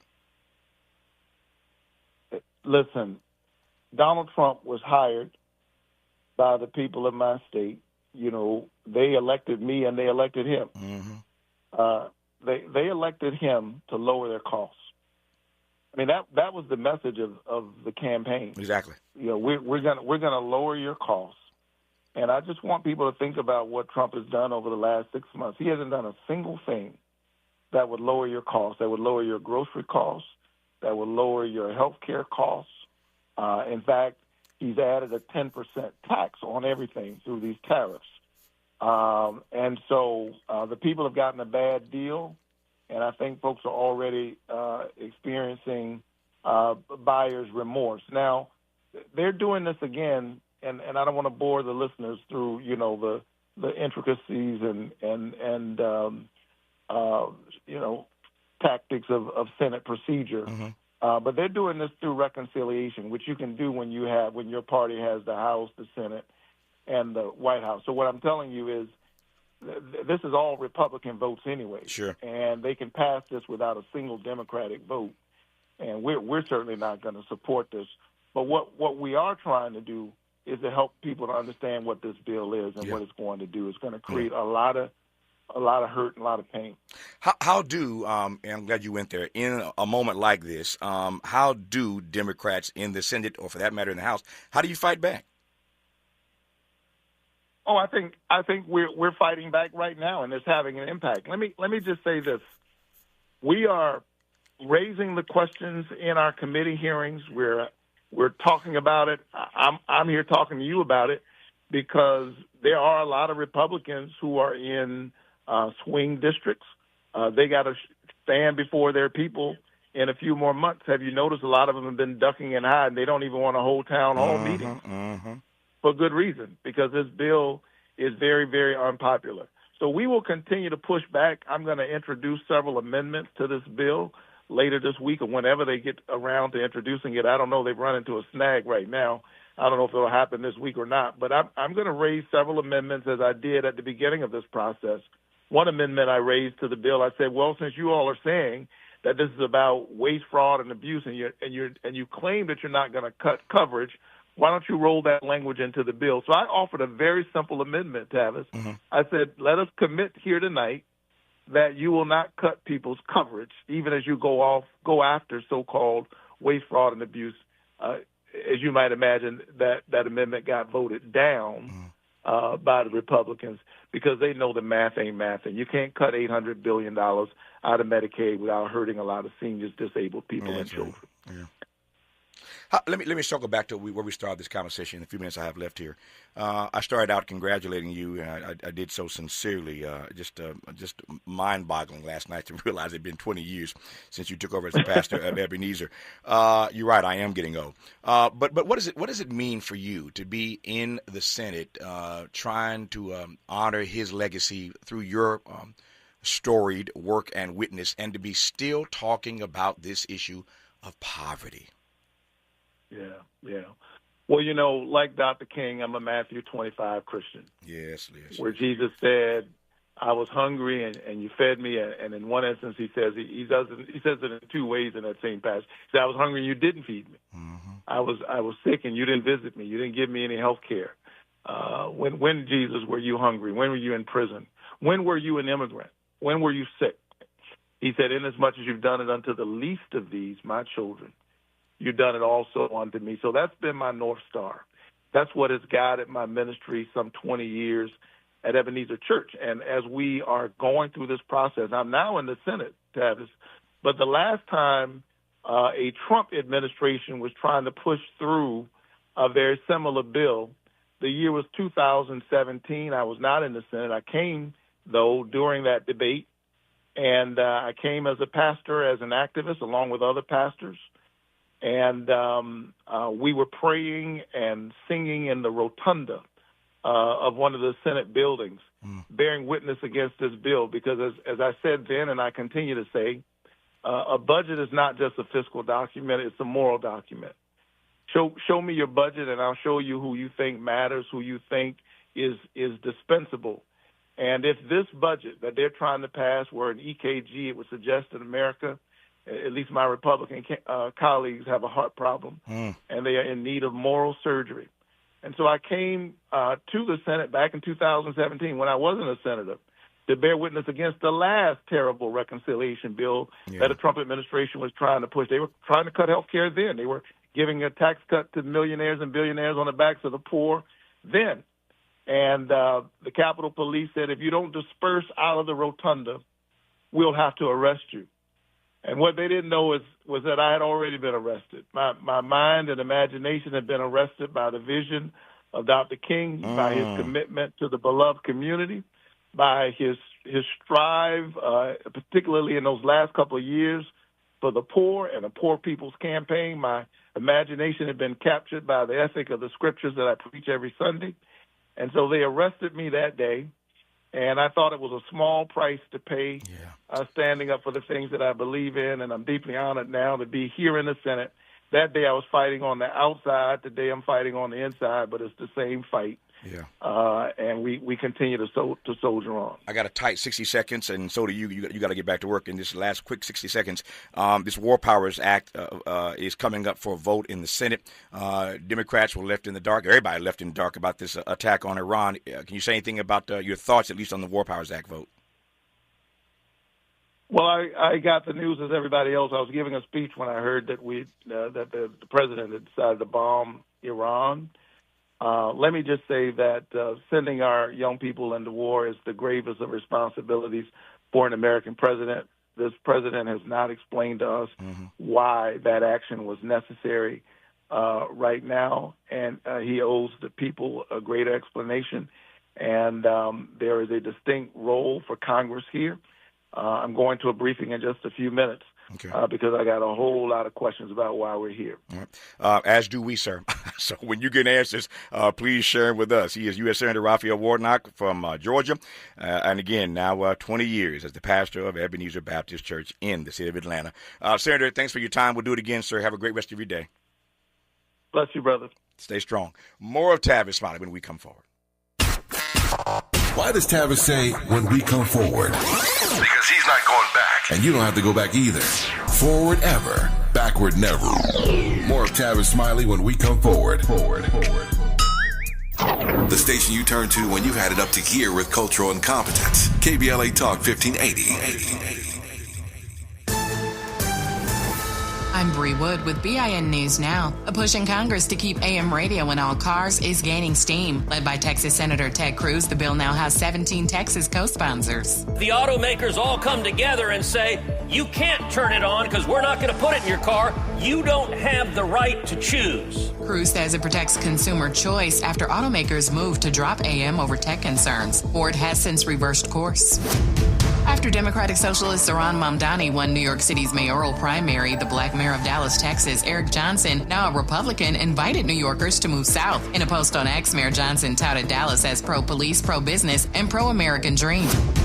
And Walmart faces a federal class action lawsuit in Chicago accused of firing black workers with criminal records. Plaintiffs say they were longtime subcontractor employees let go after Walmart took over and ran background checks. Get BIN News Now on demand 24/7 on the iHeartRadio app. See and buy exotic birds, fish, reptiles, amphibians, turtles, succulents, plants, and supplies at LA Pet Fair. This weekend, LA County Fairgrounds, Pomona Fairplex. It's the biggest pet expo and sale in SoCal. A family fun event, June 28th and 29th. Get info at lapetfair.com.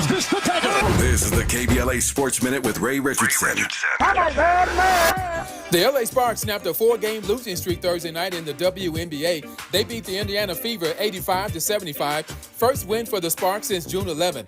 The Sparks are home Sunday afternoon against the Chicago Sky. The Lakers finally had some activity in the NBA draft after not having a first-round pick Wednesday night. They made a trade with Phoenix and Minnesota to move up 19 spots in the second round. The Lakers selected Adul Thero, a 6'8 forward from Arkansas. The Clippers used their second-round pick to take Kobe Sanders, a 6'7 guard from Nevada. Dodgers pitcher Clayton Kershaw had 5 strikeouts in the Dodgers' 3-1 win at Colorado. Kershaw needs only 3 more to become the 20th Major League pitcher with 3,000 strikeouts. If the Angels beat the Washington Nationals tonight in Anaheim, they will be over the 500 mark for the first time this season since April 20th. No debates, no speculation, just the info you need. That's your KBLA Sports Minute. I'm Ray Richardson. More news, opinions, and conversation when we come forward on KBLA Talk 1580. Hey, man. Hey, what's up, bro? What's that station you listening to? Oh, man, you don't know? That's Talk Radio. KBLA, 1580 AM. Check it out. 1580 KBLA. KBLA AM. 1580 Talk Radio. Progressive. At KBLA Talk 1580, we're celebrating our 4th anniversary, and this track right here is the gift one of our devoted listeners presented to us. Where you get some information, get a true education to know. Ooh, yeah.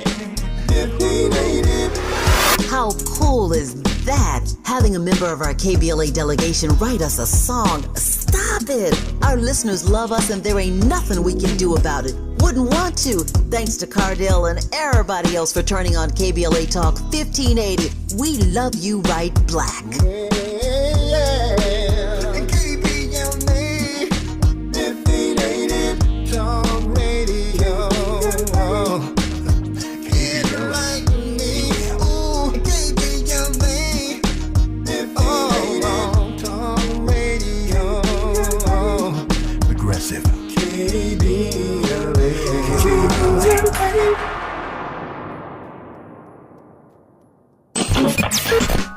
BET and PBS, the Tom Joyner Morning Show, and NPR, the cover of Jet and the cover of Time. #1 on the New York Times bestsellers list, 20 honorary doctorate degrees, a dozen NAACP Image Awards, a star on the Hollywood Walk of Fame, a Presidential Lifetime Achievement Award. From talk shows to talk radio, nobody's ever done it better. You like that? This is Tavis Smiley.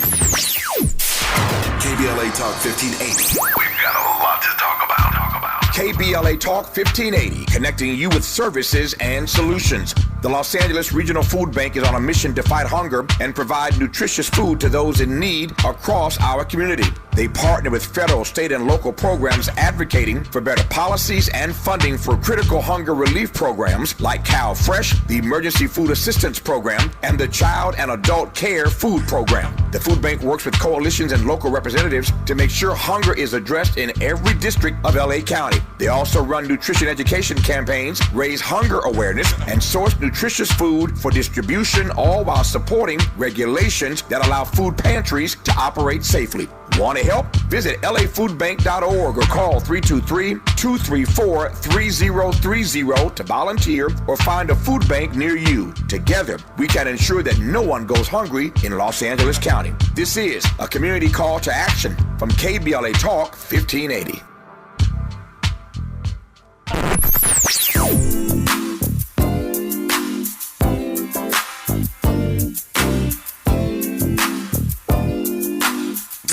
KBLA Talk 1580. Talk radio. That's music to your ears. We're unapologetically progressive. KBLA Talk 1580. This is KBLA Talk 1580, where hate loses and love wins.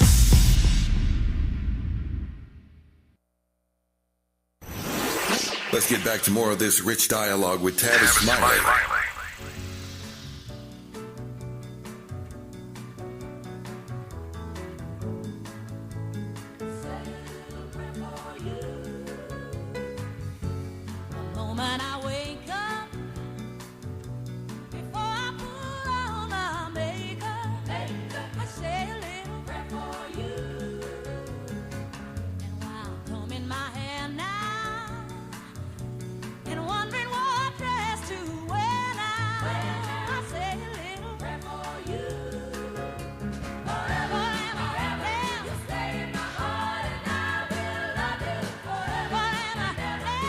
It's more of Aretha Franklin.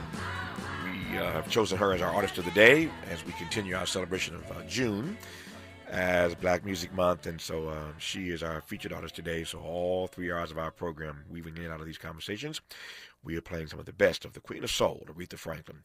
We thank Phyllis Bennis for that conversation. Now, as promised, a dialogue with Emmy-nominated actor O.T. Ifegbinle about his roles on both Presumed Innocent and The Handmaid's Tale. O.T., you're a busy brother. Glad you had time to talk to us for a few minutes. How are you today, sir?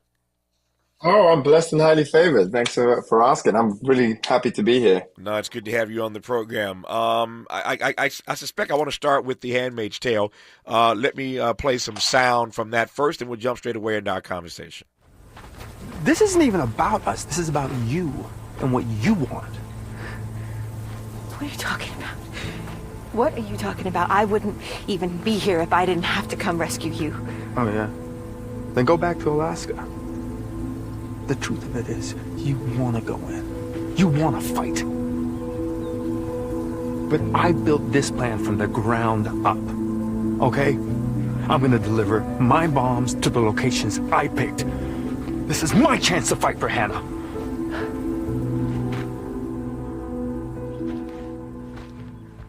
I was reading a piece last night, OT, in preparation for our conversation today, where you suggested that The Handmaid's Tale, your role in it, literally changed your life. Can you unpack that for the audience?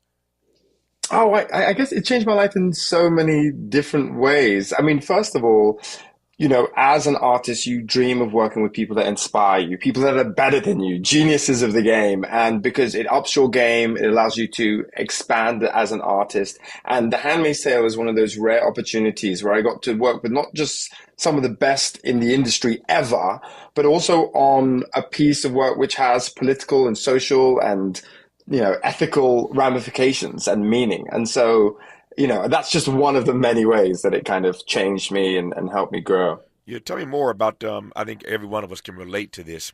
Tell me more about what the takeaways are for you or were for you, being able to work alongside the best. I mean, it's like playing alongside Jordan or any number of other persons I could name, but there is something that one takes from having the opportunity to work along, to struggle alongside the best. What were those takeaways for you?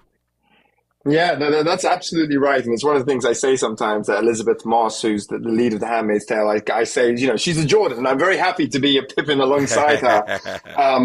And it's just about, you know, I think sometimes when someone sets a pace, you know, like in racing, someone, you know, the lead person, you keep up with that. You know that, oh, okay, that's the level. And it kind of challenges you every time not to drop the ball, because you know you're going to get exposed if you drop the ball.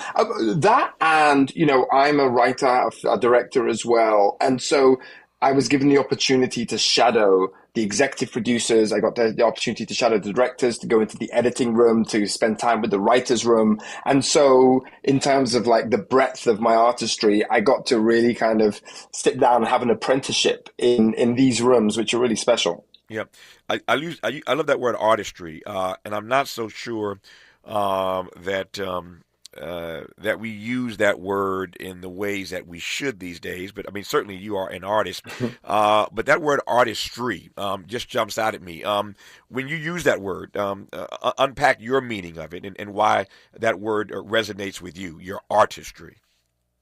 Well, one way of thinking about it is, you know, when I graduated drama school as a young man, I had no dreams or hopes of being a TV star or getting nominated for an Emmy. I just wanted to act, and I wanted to act in theater. And I had kind of resigned myself to the idea that I may be a poor person for the rest of my life because I'm an artist. And artists can have no expectation of riches, but there is a different type of no financial riches, but there is a different type of richness that can be attained and given as an artist. And so I think for me, it's kind of bound up with a type of service, a type of giving to the community, and also growth within oneself through art. Art is an exploration of intelligence and of creativity and spirituality and emotion and psychology and society. And so I think if one is dedicated to that, I think that's what makes one an artist. You know, of course, nowadays celebrity is a big thing, and that seems to have kind of taken place of the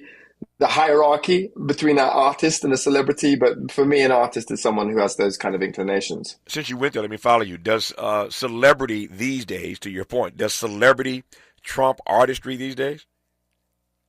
Well, it depends on your value system. You know, if one values power and money and influence, then celebrity will trump artistry often. But if one values, I don't know, the quality and a real exploration on what it means to be a human, what it means to be in society with others, then artistry will always trump. Yeah.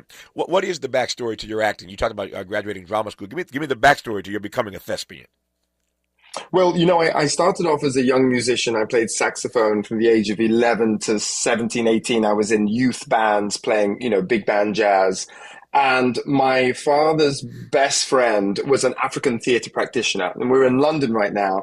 And he would do youth programs. And he invited me to take part as a musician. And pretty soon he gave me small roles.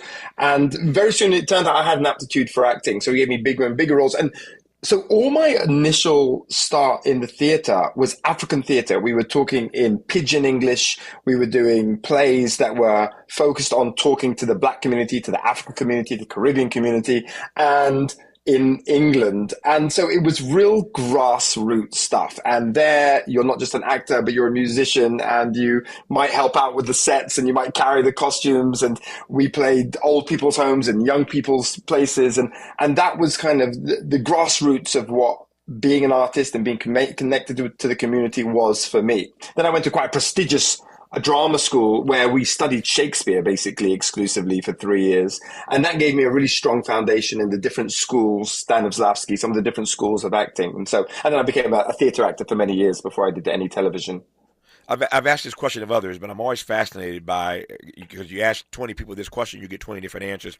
I'm always fascinated by those who have Shakespeare as a foundation. So let me ask you, what does it mean for you? What has it meant for you to have Shakespeare as your foundation? There are many great writers from, Wole Soyinka, one of our greatest African playwrights, Chinua Achebe, so there are great writers from every tradition. Shakespeare happens to be the greatest, I think, from the Western tradition. And his language is so complex and his characters so deep that if you manage to really tackle and be able to handle that text, you can almost tackle any other text, because it basically just gets simpler from there, apart from, the other greats. And so for me, tackling Shakespeare, which also comes with the complication of this thing called the iambic pentameter, half of Shakespeare's writing is in prose, half of it is in verse. The verse is written in a rhythm, da-dap, 10 beats within a line. And each of those beats has its own meaning. So there's a whole mathematical and rhythmical texture on top of the text, on top of character. And so it's very complicated, but it means that other things become much more simple. When we come forward, we're going to play some sound from his star turn on Presumed Innocent. We started this conversation with some sound from his role on The Handmaid's Tale, but we'll play some Presumed Innocent sound, if I can say it, when we come forward. And now, speaking of reading and preparing for this conversation last night, I read an article that I found sort of interesting and funny. The title of it is funny. It's called "In Defense of O.T. Fagbingle's Wacky Voice." In defense of his wacky voice. So we'll talk about that as well when we come forward. You're listening to Tavis Smiley. Hope, agency, dignity. This is Tavis Smiley. Can you dig it? Come on! For all the freedom-loving folk, this is Tavis Smiley. I feel like It's never too early to start talking about money in realistic ways with your kids. JP Morgan Chase navigates how to educate your kids now about creating long-lasting, healthy money habits. Whether your kids are in elementary school, high school, or college, now is a great time to start a conversation about ways to create healthy money habits as they grow, ultimately benefiting their financial future. Talking about money in a realistic way to support your kids' lifestyle and dreams, your first banking account geared towards high school or college. It's never too early. Explaining the basics, what you earn and what you spend, building financial confidence starts with getting organized. Learning and practicing vital money skills now will stay with them for life. Tools they will have to stay on top of their finances and achieve their goals. This segment is sponsored by JP Morgan Chase.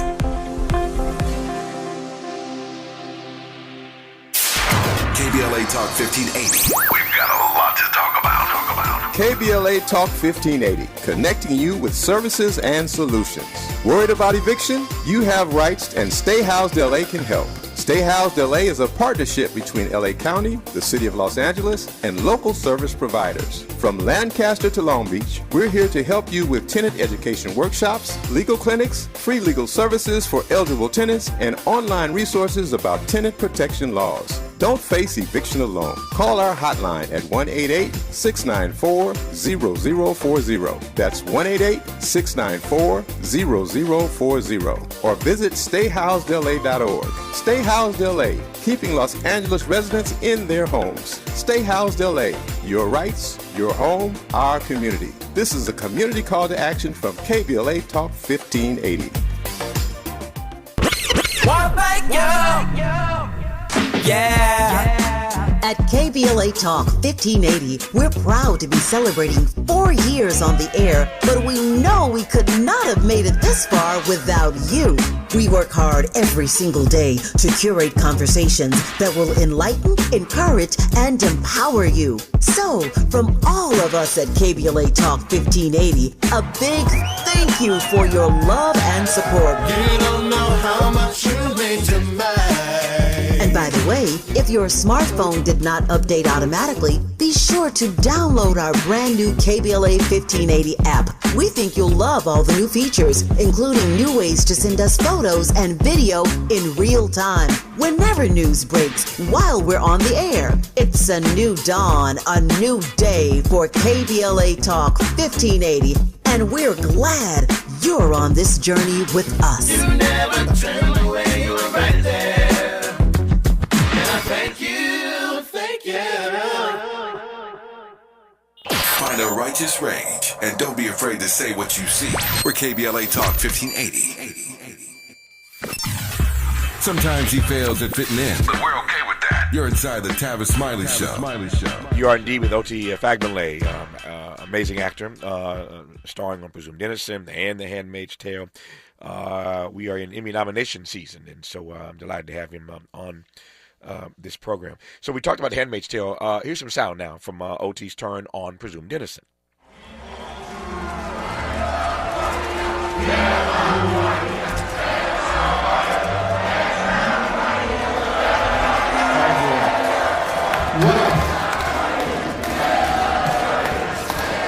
What a wonderful night. But look, let's remember, friends, only the beginning.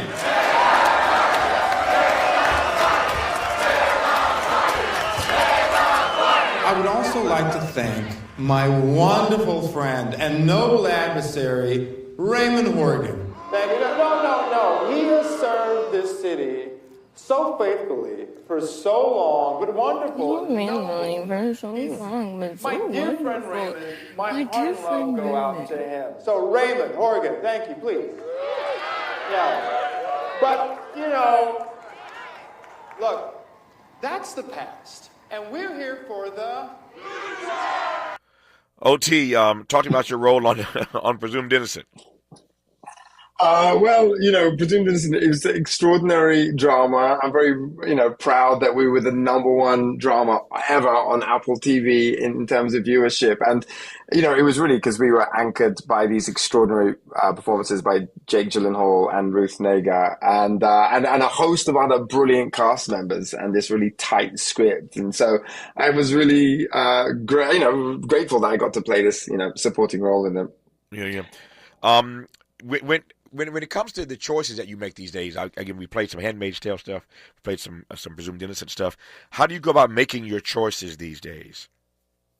It's funny because, you had that article in defense of The Voice, and the more you hear that character, the more you realize just how kind of, I guess, strange or unusual his speaking pattern is. Yeah.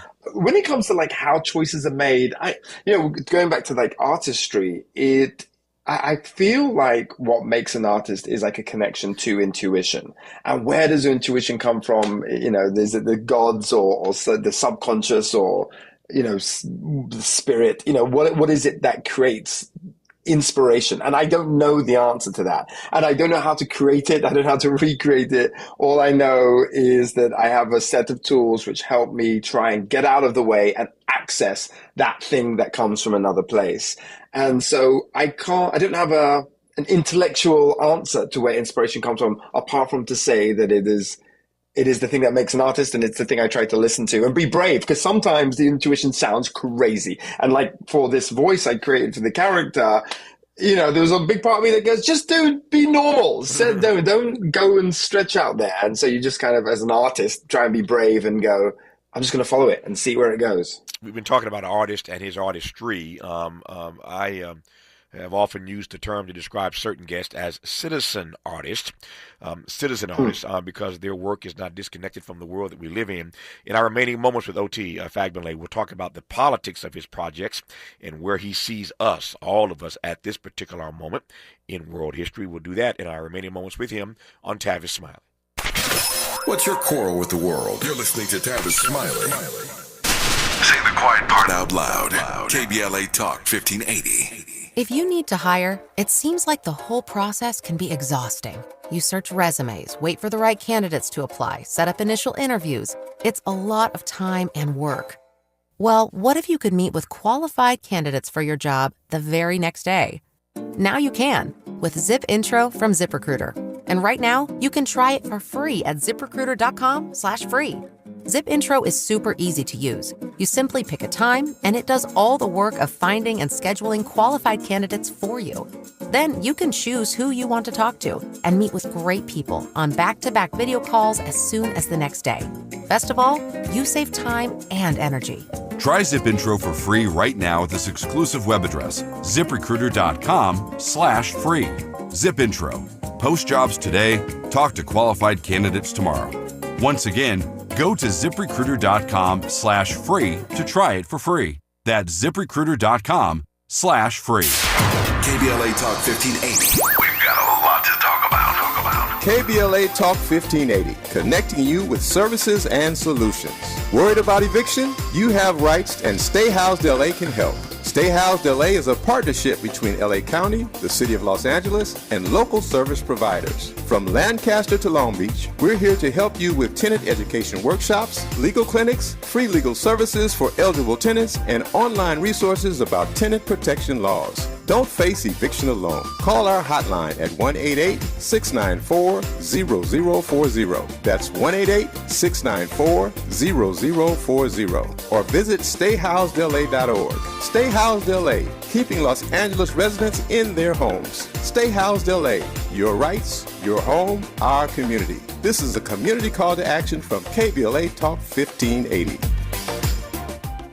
My mom has decided to learn to paint, and she's good. My dad's now into creative cuisine, and I've already put on 6 pounds. Learning new things comes with age. My mom, she started forgetting my name and what we're talking about. Forgetting well-known things doesn't. Memory loss may be a sign of Alzheimer's disease. Early detection gives you and your loved one time to plan for the future. Learn the warning signs of Alzheimer's at 10signs.org. Brought to you by the Alzheimer's Association and the Ad Council. KBLA Talk 1580. We've got a lot to talk about.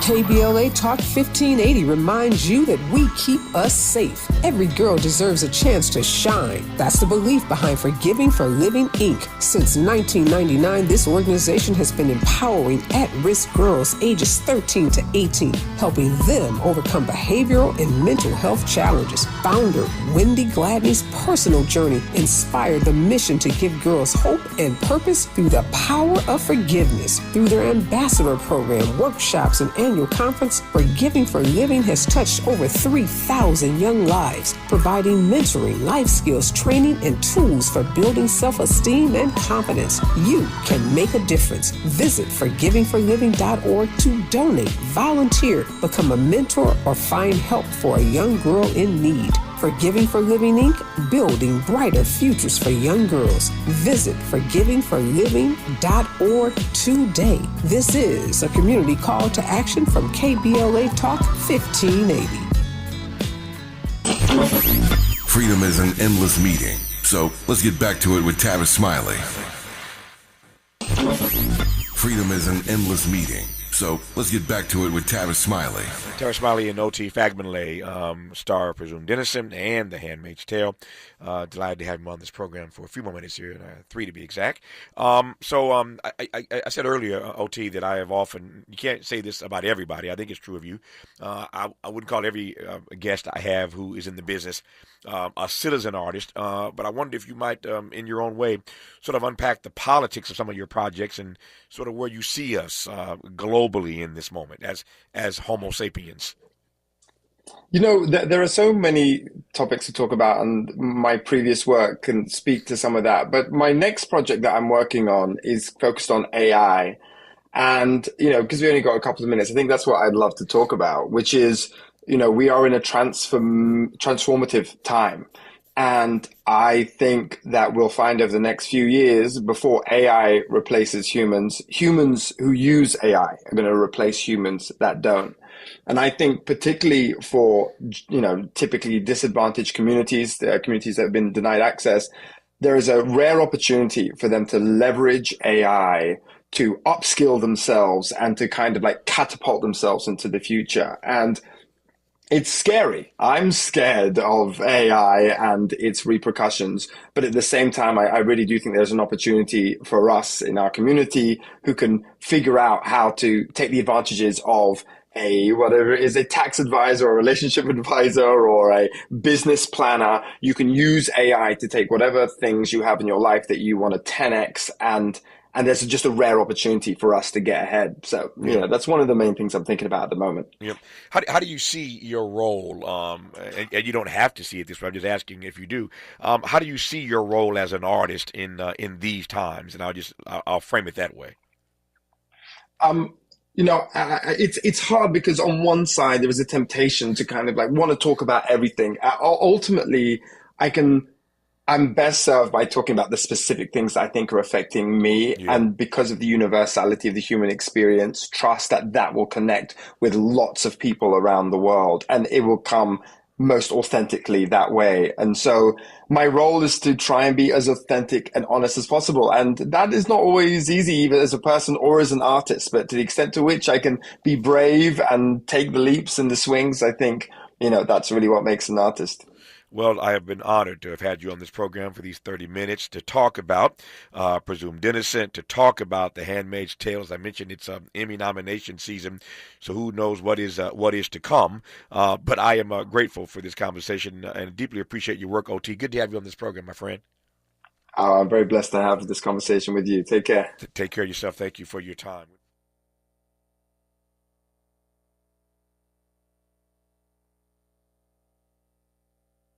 KBLA 1580 Santa Monica. I'm Bree Wood with BIN News Now. A push in Congress to keep AM radio in all cars is gaining steam. Led by Texas Senator Ted Cruz, the bill now has 17 Texas co-sponsors. The automakers all come together and say, you can't turn it on because we're not going to put it in your car. You don't have the right to choose. Cruz says it protects consumer choice after automakers moved to drop AM over tech concerns. Ford has since reversed course. After Democratic Socialist Zohran Mamdani won New York City's mayoral primary, the black mayor of Dallas, Texas, Eric Johnson, now a Republican, invited New Yorkers to move south. In a post on X, Mayor Johnson touted Dallas as pro-police, pro-business, and pro-American dream. And Walmart faces a federal class action lawsuit in Chicago accused of firing black workers with criminal records. Plaintiffs say they were longtime subcontractor employees let go after Walmart took over and ran background checks. Get BIN News Now on demand 24/7 on the iHeartRadio app. Do you really know what's in your tap water? We believe your water should support your health, not work against it. Upgrade your home with a LifeSource Whole House system. Clean water from every tap, no salt, no hassle. Call 1-800-WATER-99 or visit lifesourcewater.com. Warranty limitations apply. This is the KBLA Sports Minute with Ray Richardson. The LA Sparks snapped a 4-game losing streak Thursday night in the WNBA. They beat the Indiana Fever 85-75. First win for the Sparks since June 11th. The Sparks are home Sunday afternoon against the Chicago Sky. The Lakers finally had some activity in the NBA draft after not having a first-round pick Wednesday night. They made a trade with Phoenix and Minnesota to move up 19 spots in the second round. The Lakers selected Adul Thero, a 6'8 forward from Arkansas. The Clippers used their second-round pick to take Kobe Sanders, a 6'7 guard from Nevada. Dodgers pitcher Clayton Kershaw had 5 strikeouts in the Dodgers' 3-1 win at Colorado. Kershaw needs only 3 more to become the 20th Major League pitcher with 3,000 strikeouts. If the Angels beat the Washington Nationals tonight in Anaheim, they will be over the 500 mark for the first time this season since April 20th. No debates, no speculation, just the info you need. That's your KBLA Sports Minute. I'm Ray Richardson. More news, opinions, and conversation when we come forward on KBLA Talk 1580. Hi, I'm Jesse Jackson Jr., inviting you to join me weekdays at 12 noon right after Tavis Smiley here on KBLA Talk 1580. As a law school graduate and a theologian with a firm grasp of our body politic given almost 2 decades in Congress, my show is the fresh new home of an authentic, uncompromised quest for transformation and salvation, both personal and collectively, as I vigorously interrogate the theological and symbolic meanings embedded in our society. I promise to leverage my knowledge of history, theology, and both international and domestic issues to imagine an inclusive vision for the future, which I hope will inspire all of us to pursue life, liberty, and the pursuit of happiness as a given, not just an aspiration. So join me weekdays at 12 noon right after Tavis Smiley for 2 hours of the Jesse Jackson Jr. Show only on KBLA Talk 1580.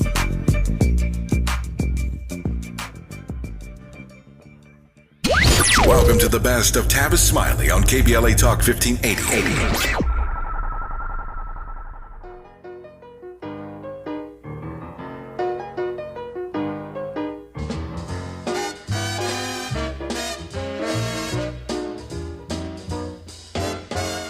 Let me tell you about a girl I know.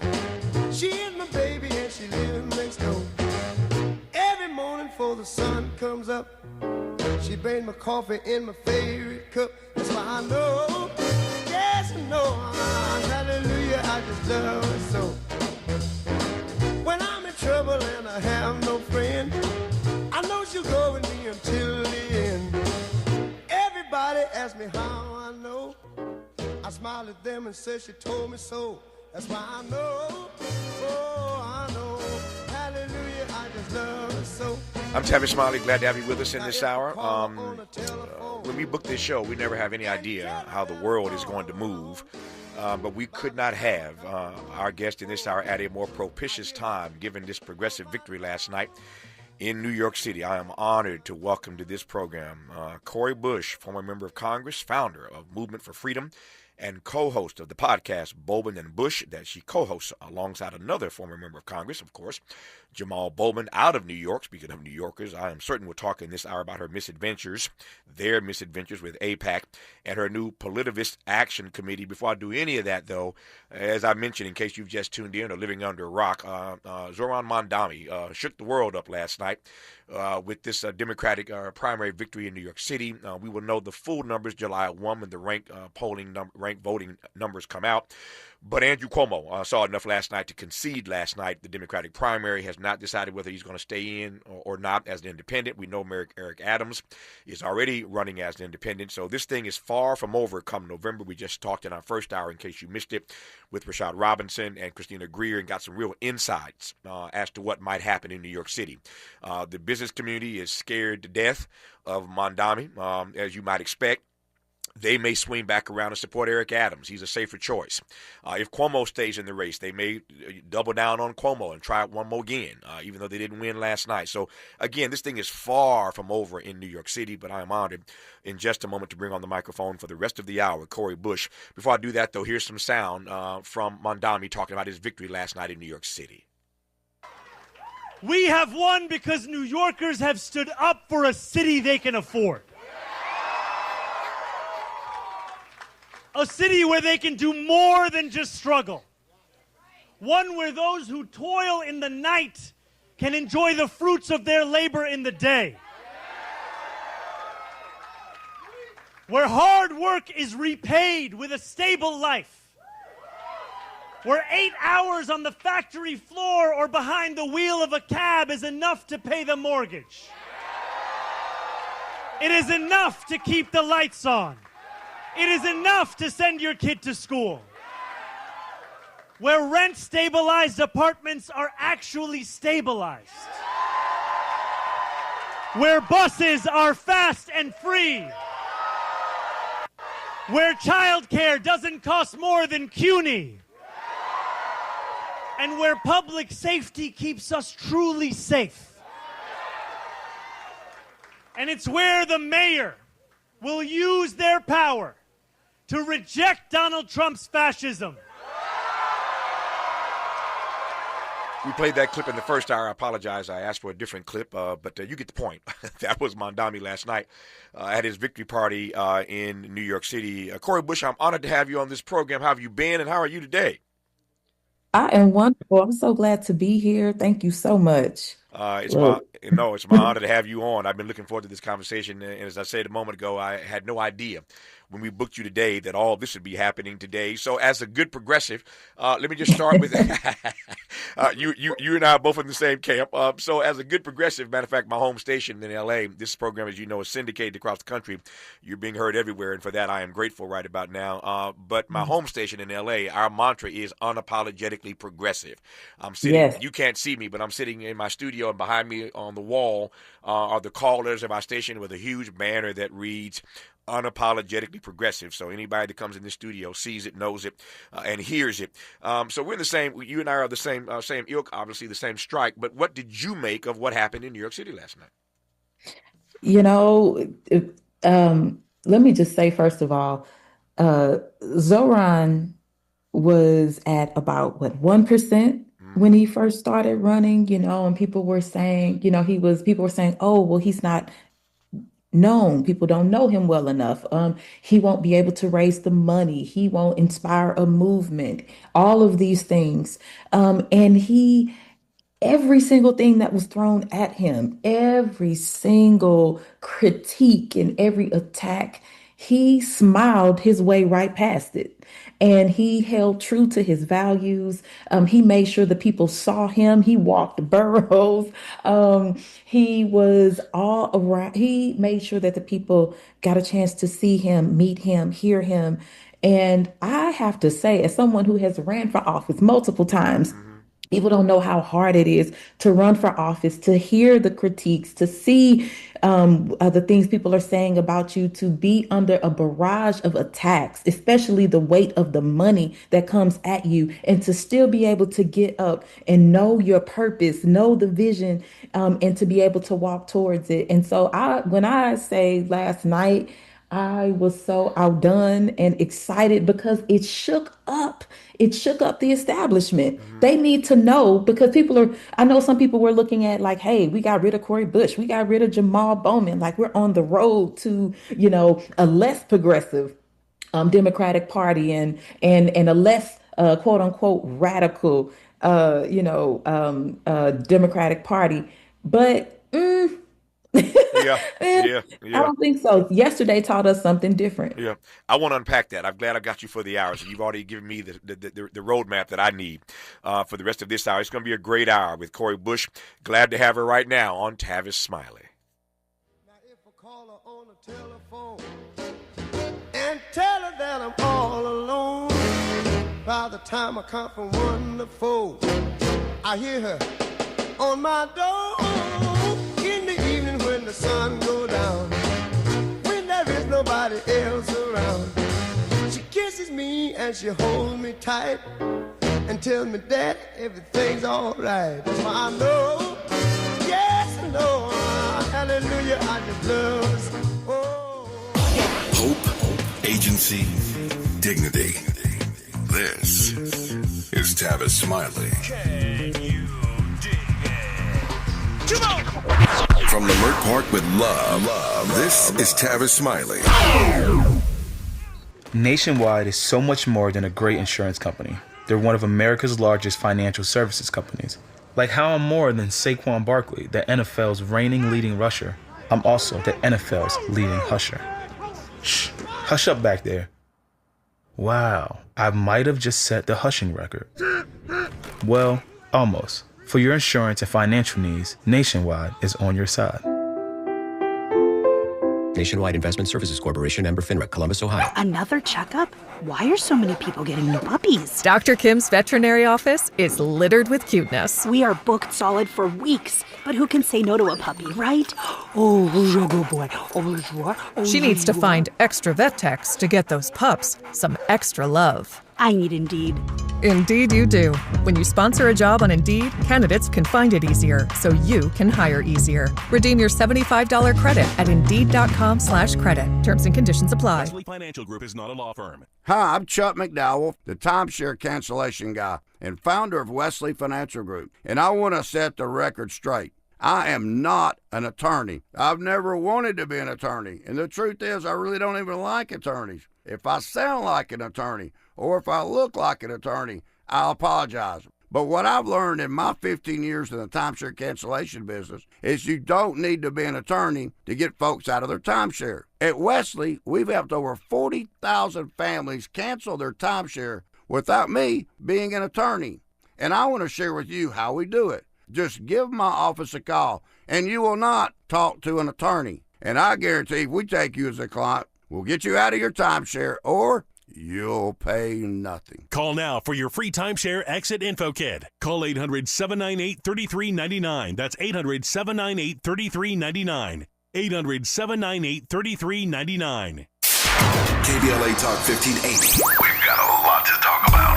KBLA Talk 1580 reminds you, when we fight, we win. The Youth Justice Coalition is challenging America's addiction to incarceration and discrimination. YJC works to dismantle policies leading to mass incarceration, law enforcement violence, and the school-to-prison pipeline. Their approach? Transformative justice, community intervention, free LA high school, legal defense, and system monitoring. YJC promotes safety without relying on prisons. Their goal? Prevent system contact and help people exit the system through direct action, advocacy, and education. Want to get involved or need help? Call 323-235-4243. That's 323-235-4243. Join YJC in creating change. When we fight, we win. KBLA Talk 1580, your voice for justice. This is a community call to action from KBLA Talk 1580.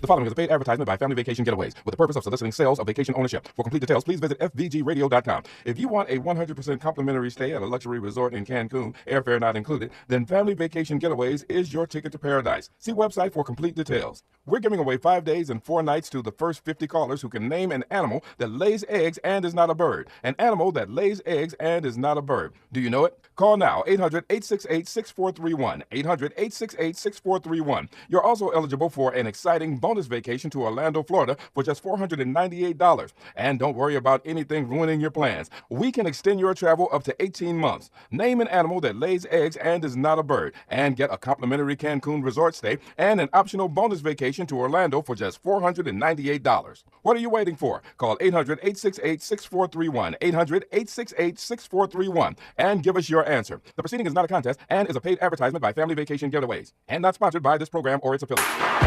Less monologue, more dialogue. Tavis Smiley continues right now.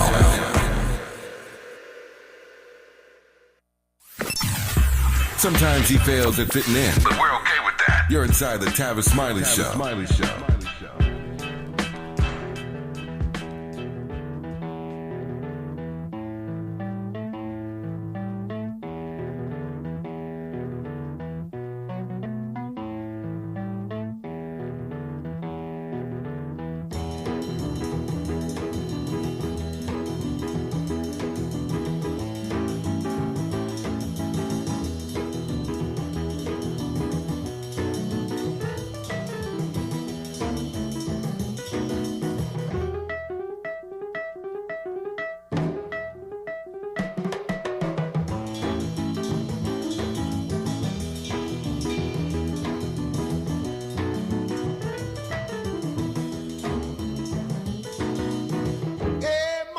Treat me wrong. Come and love you, daddy, all night long, all night long. Hey, hey, all right.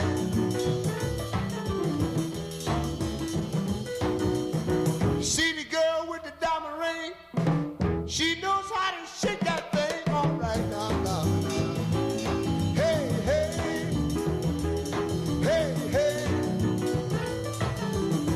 It's the best of Ray Charles. All 3 hours of our program today. We continue our celebration of June as Black Music Month. And in case you've just tuned in for the first time today, here's how we do it every June. We choose a different artist of the day, and we jump into their catalog and play some of their best, weaving through 3 hours of this conversation today. Our artist in residence is one Ray Charles, all 3 hours of this program. And speaking of this program, we've had some great guests this week. We have great guests every week, but they've been coming through this week. We're delighted to have Corey Bush on in this hour. We'll talk to Al Green, the other Al Green, the Congressman Al Green out of Houston, about his bill to impeach Donald Trump for bypassing Congress and going in to drop those bunker-busting bombs in Iran. Al Green joins us at the top of our next hour. Just got word that Raphael Warnock is confirmed on this program for tomorrow, the senator. out of Georgia is on this program tomorrow. So they are rolling through Tavis Smiley, and for that I am grateful. Look forward to talking to Senator Warnock, my longtime friend and brother, on this program tomorrow. But we continue right now for the rest of this hour, our conversation with Cori Bush. All right, Cori Bush, you said a few things already that I want to give you a chance to unpack, and I'm glad I've got you for the hour. So you were celebrating last night that Zoran Mondami shook up the establishment. For some, that makes them nervous. It certainly makes the establishment nervous to be shook up, number one. I was talking in our first hour about the way the business community, the corporate elite, are terrified by Mondami's victory last night in the Democratic primary. So when you shake up the establishment, some celebrate that and others are concerned about that. Talk to me about, in this moment, shaking up the Democratic Party establishment. We have to meet the moment. And I just don't believe that trying to play nice, making sure that we follow decorum, trying to, not ruffle feathers is what is needed right now. Right now, we need to be out flipping tables. Right now, people need to see that the Democratic Party, and not just the Democratic Party, that leaders, period, are standing up for the regular everyday person in our communities, that we are not, just acquiescing to not only the Trump administration, but to these oligarchs. And it happens so easily when we're looking to our leaders to save us, or when we're looking to our leaders. And I'll say this, sometimes we look too much to elected leaders to lead, and we ask them to lead in ways we haven't seen them do before. And we expect that no matter what happens, that they're going to be the ones to show us the way, and not so. And so that's why we need people like Zoran. But we need people from different backgrounds. We need people from different experiences, because when something happens, we need people that can step up in that moment and lead. So right now, we need people, and I'm speaking for myself, activists, organizers. We need those kind of folks in the United States Congress, but also across the board in municipal and local seats. We need teachers like and educators like Jamal Bowman. We need people from all different backgrounds. We need the attorneys. We need all of us in this moment, because the Trump administration is coming for everyone, it seems like, but the direct impact is starting with those who are Black and brown and who are living with disabilities, and those who are elderly, are unhoused. It's people who who have historically been excluded or marginalized. And so we can't wait. There are those who say, Cori Bush, as you well know, that Democrats can't win without money. I said in our last hour, quoting Jess Unruh, the former governor, the former treasurer here in California, where I said that money is the mother's milk of politics. There are those who believe that Democrats can't win without eating at the corporate trough. And you know as well as I do that Democrats take as much of this money as they can get from corporate America, not unlike the Republican Party. So again, there's this mindset, this notion that Democrats need that corporate money to be competitive, to win competitive races across the country. Then you see Mondami last night get outspent woefully in New York City against the well-financed campaign of Andrew Cuomo, and Zoran Mondami pulls this out anyway. I can unpack this 18 different ways if I had the time, but since you mentioned the money earlier, talk to me about the Democratic Party's increasing reliance over the years on these corporate contributions. And, so I'll say that I remember having a conversation with someone in Congress when I first was sworn in. And one thing that they said was, well, Cori, we understand that you don't take any corporate PAC money. And, I think that at some point you're going to change that. But don't look down on us who do, because that was the way that many of us, especially Black elected officials, were able to get into these seats. That was the money that was, available on the table. Yeah. And so, and I heard that. But what I said to them was, I get it. But that was then. Time had, things have changed. And now we have so many people who have made the decision to run for these seats, who are Black, who are brown, who are women, who are this or that, who have made that decision to run and not take corporate PAC money. And so if the more of us that do that, we don't need the oligarchs. We don't need these billionaire corporations to fund our elections, our campaigns. And Zoran showed that You don't have to have the most money in a race to win a race. But also, this is the thing: we don't have to have corporations involved in our primaries. We don't have to have corporate super PACs involved in the Democratic primary. That's an area where they can start, because if you make the playing field, if you level that and you make it to where it's just individual contributions that are coming in, and then other, smaller PACs that are able to come in and support value based, especially, then you get to see who people are. You get to know those candidates, and it helps to weed out those that are only in this, who are just trying to make a name for themselves with those corporations, or, that don't have the best interest of the people at heart. Yeah. Let me go right at this, and I do this unapologetically because I hope that we can use this moment as a teachable moment for our people in particular. And I'm talking now especially about black people. I have a broad audience across this country. For that, I'm grateful, but I'm talking right now to black people. So the flip side of what Cori Bush is talking about when it comes to corporate money is that if Cori Bush and Jamal Bowman and every other black person who's ever been in Congress or wants to be in Congress decides not to take money from corporate America, that money's got to come from somewhere, and y'all see where I'm going. So here's your opportunity, Cori Bush, to talk to us about why black people have to put our money where our mouths are. Talk to me. Yes, because if we don't, first of all, if we don't educate, let me back it up to, first of all, let's make sure that we educate ourselves about who these candidates are that we are supporting. And then we make sure that we are going to vote. Yes. But if we don't make sure that we're putting our dollars, because where your treasury is, that's where your heart is. So if I believe that this person or these folks are the people that will be able to help transform my community, to help build the kind of community, or the kind of government, the kind of country that I want my legacy to live in, my children's children to live in, then I have to put some money there to be able to support, because we understand that on the other side that there may be people that are going to, the corporations or billionaires that are going to fund somebody that does not have my values. We need to, as a black community, we have to make sure that our dollars are speaking our values. And I get it. Some people will say, well, I don't know that this person's going to use the money properly. I don't know all of that. You know what? Then get involved. Get involved and be there. Learn these candidates, be around, be a part of the campaign, volunteer. But generally, I will say this. So many of us, we put the money goals to be able to be on television. I'll say this, Tavis, and it's a funny story, but people are surprised when I tell them. The first time that I ran for office, because my name is Cori Bush, Bush, I didn't have my face on my yard signs, and because it was cheaper, and it just said Cori Bush, and people showed up to the polls and they were like, "Oh, I never met you. You're Cori Bush. I thought you were a white boy. I didn't know that you were a black woman. It's Cori Bush." And so after that, and they were like, "Oh, I would have voted for you had I known."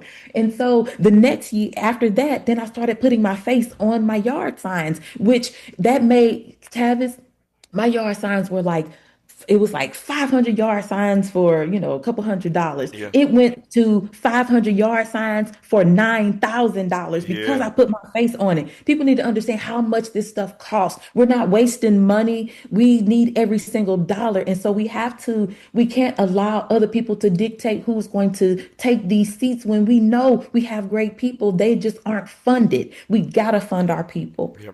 Speaking of funding our people, I wonder to what extent you think that Mondami's victory in New York City last night, he's only 33 years of age, y'all. He's just 33. Yeah. And that moves me in part because I find myself, Cori, reminding this audience all the time how young Dr. King was and all those who work with him in the movement. I mean, I tell people King was dead at 39, y'all. Malcolm X is dead at 39. These are young folk who were making a difference in their lives. I've only got 2 minutes left here now. We'll continue when we come forward. But in the 2 minutes I have now, I wonder to what extent you think this was a shot in the arm for young progressives to decide that they can run for high office. They can be true public servants and not politicians wherever they live in the country. Yeah, it showed them that they can be a part, that not only can they be the one to help work the ground to help get people elected, they can be elected themselves. And also, we don't have to wait to be anointed. by some person to tell us when it is our time. We just have to know ourselves when it's time. But I will say this, educate yourself, get ready, volunteer on other campaigns, like get yourself ready to be able to run. Let's not just step out, and expect people to support us. Let's do the work leading up to that. And that can start. I was on campaigns at 10 years old. Yeah. I'm not casting aspersion on anybody who is more chronologically gifted. I'm getting older every day, as we all are, and it certainly beats the alternative. So I ain't mad at chronological giftedness. having said that, this is a reminder, I think, Corey, as I see it, to the Democratic Party that some of y'all got to get out the way. David Hall got into trouble inside the DNC, talking about primarying some of these older candidates. And what Zoran was able to do, and everybody sees it, part of the reason why he put off what he put off is his energy. You said, he's everywhere. His energy makes a difference. Should that be a reminder to these older Democrats that, the sun is setting? Yeah, mentor. Yeah. Like, we're not saying that you can't, that you aren't valued anymore, that you're not useful. We all have a place, because a 10-year-old is not going to be in the United States Congress. Yeah. It's not their place yet. And so in the same way, maybe it's your time to mentor, give wisdom, do some other things. But we're not saying you're not useful. We're just saying that there are other people that are also useful. Yeah, and I'm all for experience. Don't get me wrong. I'm not bashing anybody. I'm all for experience. Yeah. And that's what's good. That's what Zoran's going to run into for the next few months between now and November. He's going to run into inexperience. That argument's going to slap him upside the head more times than he can count, and they're going to hit him on scaring the corporate community. They're going to hit him on again just not being ready for this job. That's the theme they're going to run against him.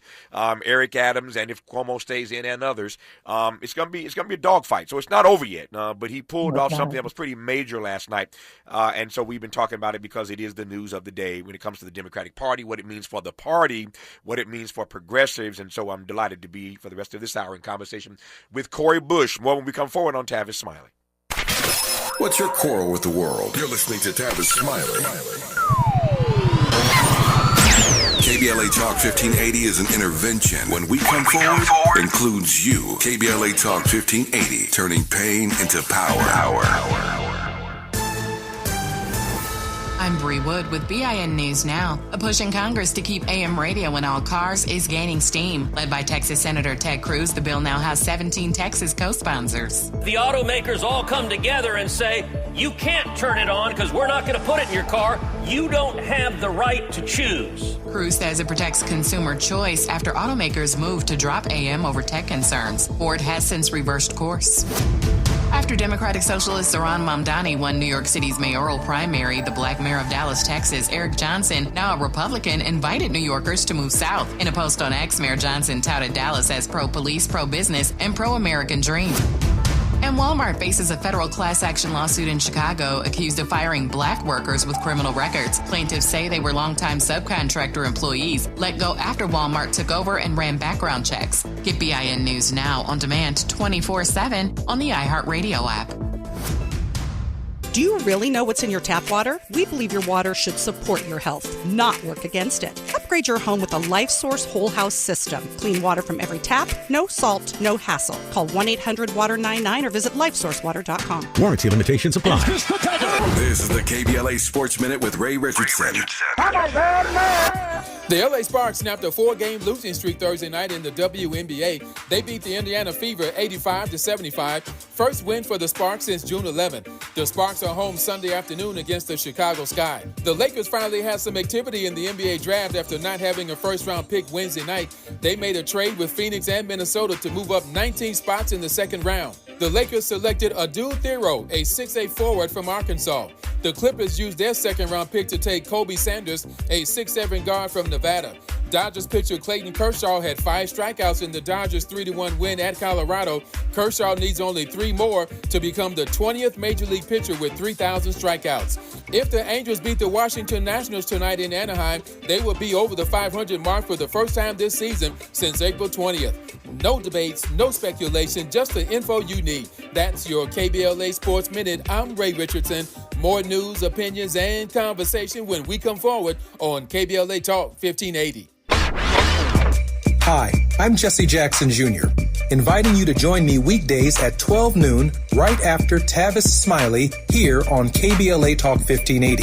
As a law school graduate and a theologian with a firm grasp of our body politic given almost 2 decades in Congress, my show is the fresh new home of an authentic, uncompromised quest for transformation and salvation, both personal and collectively, as I vigorously interrogate the theological and symbolic meanings embedded in our society. I promise to leverage my knowledge of history, theology, and both international and domestic issues to imagine an inclusive vision for the future, which I hope will inspire all of us to pursue life, liberty, and the pursuit of happiness as a given, not just an aspiration. So join me weekdays at 12 noon right after Tavis Smiley for 2 hours of the Jesse Jackson Jr. Show only on KBLA Talk 1580.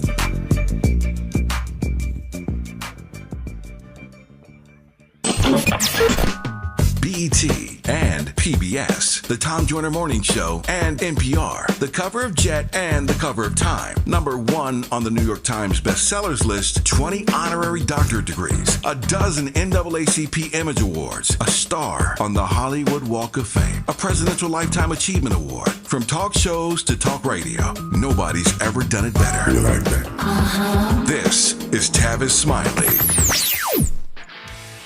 This is the story of the one. As a lineman, he does whatever it takes to keep the power on in his community. And he wants a partner like Grainger who does the same. Grainger offers the professional-grade products he needs, from voltage detectors to harnesses to hard hats, plus fast, dependable delivery, so he can rise to every challenge. Call 1-800-GRAINGER, click Grainger.com, or just stop by. Grainger, for the ones who get it done.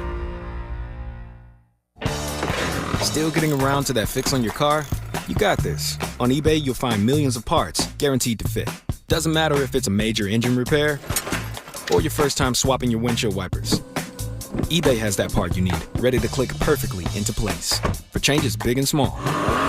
Loud or quiet, find all the parts you need at prices you'll love, guaranteed to fit every time. But you already know that. eBay, things, people, love.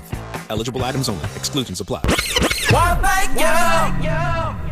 Yeah. At KBLA Talk 1580, we're proud to be celebrating 4 years on the air, but we know we could not have made it this far without you.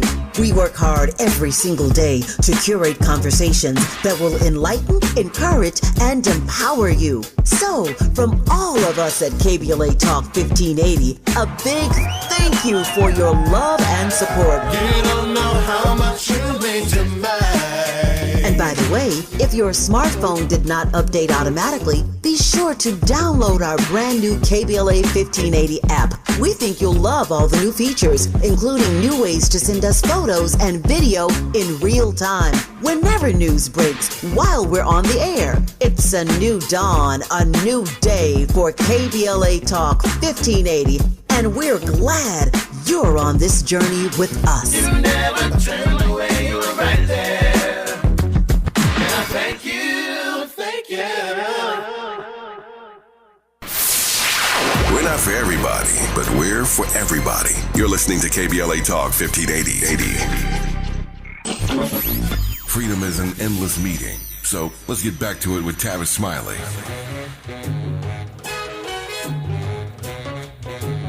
Unchain my heart, baby, let me be.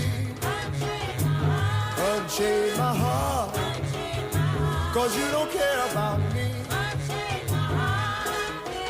You got me sort of like a pillowcase, but you let my love go away. So unchain my heart, oh please set me free. I'm Tavis Smiley. That's Ray Charles, of course. Ray Charles is our artist of the day. We continue again our celebration of June is Black Music Month, and alongside these amazing conversations, we continue to celebrate the best of black music. And today we are featuring the best of one Ray Charles, all 3 hours of our program. I am honored to be in conversation right now with former member of Congress Cori Bush, founder of Movement for Freedom, talking about a little bit of everything, including Politivist Action Committee, her work there. So we spent the first half hour talking about everybody else, Zoran Mondami in New York, the Democratic Party, progressives. So the first half hour was about them. Now I want to talk about you, Cori Bush. Let me start with this before I go backwards. Let me go forward. Talk to me about your movement for freedom. Yes, Movement for Freedom is organization under politivist power. I coined the term politivist. It's the politician and the activist, not taking off the activist hat to be a politician.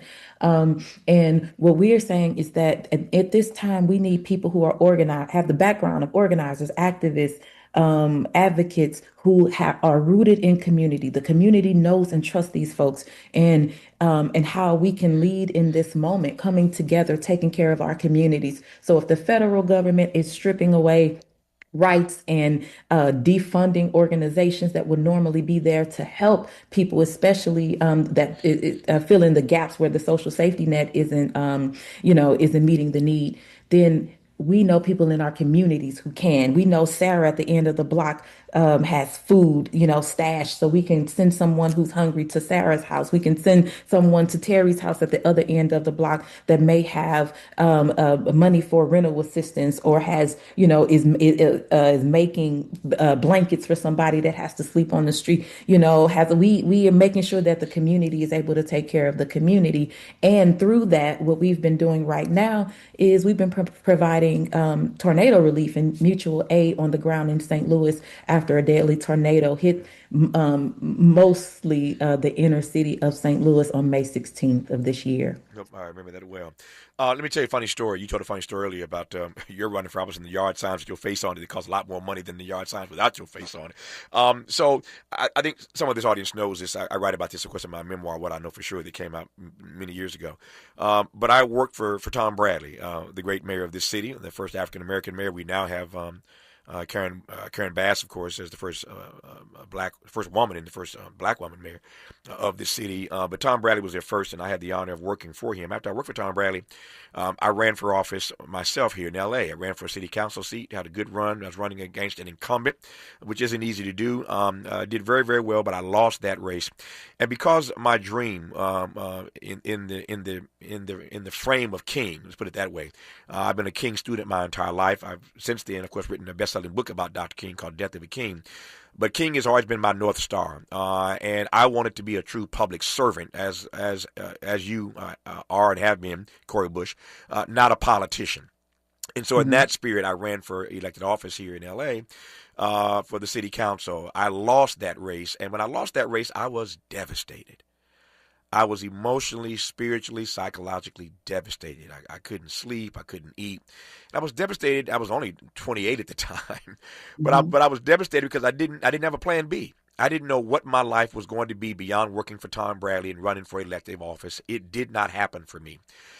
Many have heard me tell the story about my very first trip to Africa. I just so happened to have been a kid, and Maya Angelou took me to Africa with her. So imagine my very first trip to Africa. I'm with Maya Angelou for 10 days, carrying her bags. It's a long story. I detail it in the book, but I spent that time with Maya Angelou in Ghana specifically, where she was giving the Du Bois lecture, and Maya Angelou and I had many, many, many conversations during that trip. And again, she knew I had just run for office in L.A. and lost. And one day she said something to me so clearly that I felt stupid that I hadn't processed it in this way. She looked at me, Corey. I was sitting on the floor looking up at her in this chair. And she said to me, Tavis, you do realize that your hero, Dr. King, never ran for office. Malcolm X did not run for office. And she just ran the list of all these black icons who had never run for elective office and made the point to me very clearly of the huge impact they had, not just on our community, but indeed on the country, and one could argue the world. And it got my mind right to get me to understand that there was life after this run. There was life after this defeat. You know where I'm going with this. I am fascinated to know how you processed, and we'll get to AIPAC and what they did to you and Jamal Bowman in a second here, but I'm just on a personal level, I'm curious as to how you processed in the days after your loss, losing that election. It was absolutely devastating. It was devastating, and not because I can't lose an election, not because I felt like, I was untouchable or anything, because I believe that if you're qualified to run, meaning you meet the state's requirements to run for this seat, and any federal requirements, then, and you feel like you can do better than the person in the seat, you're bringing something to the table, then okay, run. Yeah. So that wasn't my issue. I was devastated because I knew that I was working for the people of St. Louis, that I was fighting for the people. I knew that I had given my all. I knew that I had done more for that district than my predecessor, even in the same amount of time. I knew that I had put myself and my community. I had just made sure that we were one, that I didn't go to Congress by myself, that St. Louis was with me. And I said it, St. Louis and I, every time I hit a microphone in Congress, because my St. Louis means the world to me, and the people. And so that's what was devastating, was because I knew. I mean, I was on the steps of the U.S. Capitol for 4 nights and 5 days to make sure that people weren't going to be evicted during the deadly COVID-19 pandemic. Everybody told me I couldn't win a moratorium extension. They said the president won't do it, CDC won't do it. It's not going to happen. Well, we got it done, and I was able to save 11. We saved 11 million people at that moment, and 7,000 in my district alone. And so I knew that I was doing the work. I was only unseated because of the fact that I actually was doing the work, and that was a threat to the people who are in the administration right now. So that's what was hurtful. But it took me months to get myself together to understand that, again, like you said, that there is life outside of this, that you can still do work. Because the thing is, being in Congress didn't give me my voice, and so leaving Congress didn't take it away. So I am still somebody. No, you are, and you're doing amazing work. You can tap into her work at Movement 4. That's the number 4. Movement, the number 4, freedom.com. Movement4freedom.com. And her pack is Politivist. I love that word. She created one word out of 2 words. Politivist.action.com. So once again, Politivist.action.com. And movementforfreedom.com is where you can learn more about the work and witness that Cori Bush is engaged in now. The rejoinder to that story that Cori just told is, look at what she's doing right now, this meaningful work she's engaged in every day. And look at what happened to me. I lost that city council race, and lo and behold, a broadcast career opened up, and that's how y'all got to know who Tavis Smiley is, because I lost that city council race. I can still be on the city council filling potholes here in the city of Los Angeles. And I ain't got a problem with that, but my voice has been heard around the world because I lost that city council race. Sometimes a loss is really a victory. Sometimes a dead end is not really a dead end. It's just telling you take a different turn, right? So I love the work that Cori Bush is doing now. I want to talk more about it when we come forward. And she went there, so I'm going to follow her. I want to know, particularly in this moment, given all that Donald Trump is doing, dropping bunker buster bombs in Iran, doing Bibi Netanyahu's dirty work for him, et cetera, et cetera. I'm wondering in this moment how she's processing what AIPAC did to both her and Jamal Bowman. We'll do that when we come forward on Tavis Smiley. Interrogating and unpacking. That's what we do around here. You're listening to Tavis Smiley. Helping to stretch your moral and political imagination. This is Tavis Smiley. We asked seniors how to prevent Medicare scams. My best advice, if you get a phone call, do not talk to the person. These people are well trained. Don't talk to them. They don't know me. They're just trying to scam me. Don't be fooled. Hang up. Just hang up. Never give out your Medicare number. They're going to get your number to put in a false claim. If I get a call from someone, I don't pick up the phone. And should I pick up the phone and they ask for information, then I hang up. How do you detect Medicare fraud? Just like I check my credit card statements, I check my Medicare statements monthly. Scammers can get a hold of your number, order medical devices through your account, and you're not even going to know about it if you don't look at your statement. Check your statement every month. If you get your statement and you see something that you know you did not have done, you report it. Call your senior Medicare Patrol. To report Medicare fraud, call the Senior Medicare Patrol at 855-613-7080. Nearly 7 million Americans aged 65 and older are living with Alzheimer's disease or AD. But did you know that Black adults aged 65 and older are twice as likely as white adults to develop AD? You may be able to reduce your risk by managing conditions like diabetes and high blood pressure, being physically active, eating healthy, and exercising your mind. To learn more about AD, the importance of early diagnosis and intervention, and a potential treatment option, visit treatallzearly.com. That's treatallzearly.com. This message is brought to you by AZI. Hey, man. Hey, what's up, bro? What's station you listening to? Oh, man, you don't know? That's Talk Radio. KBLA, 1580 AM. Check it out. 1580 KBLA. KBLA AM. 1580 Talk Radio. Progressive. At KBLA Talk 1580, we're celebrating our 4th anniversary, and this track right here is the gift one of our devoted listeners presented to us. Where you get some information, get a true education. Just to know, ooh, yeah. 1580. How cool is that? Having a member of our KBLA delegation write us a song. Stop it! Our listeners love us and there ain't nothing we can do about it. Wouldn't want to. Thanks to Cardell and everybody else for turning on KBLA Talk 1580. We love you right black. KBLA 1580 Talk Radio.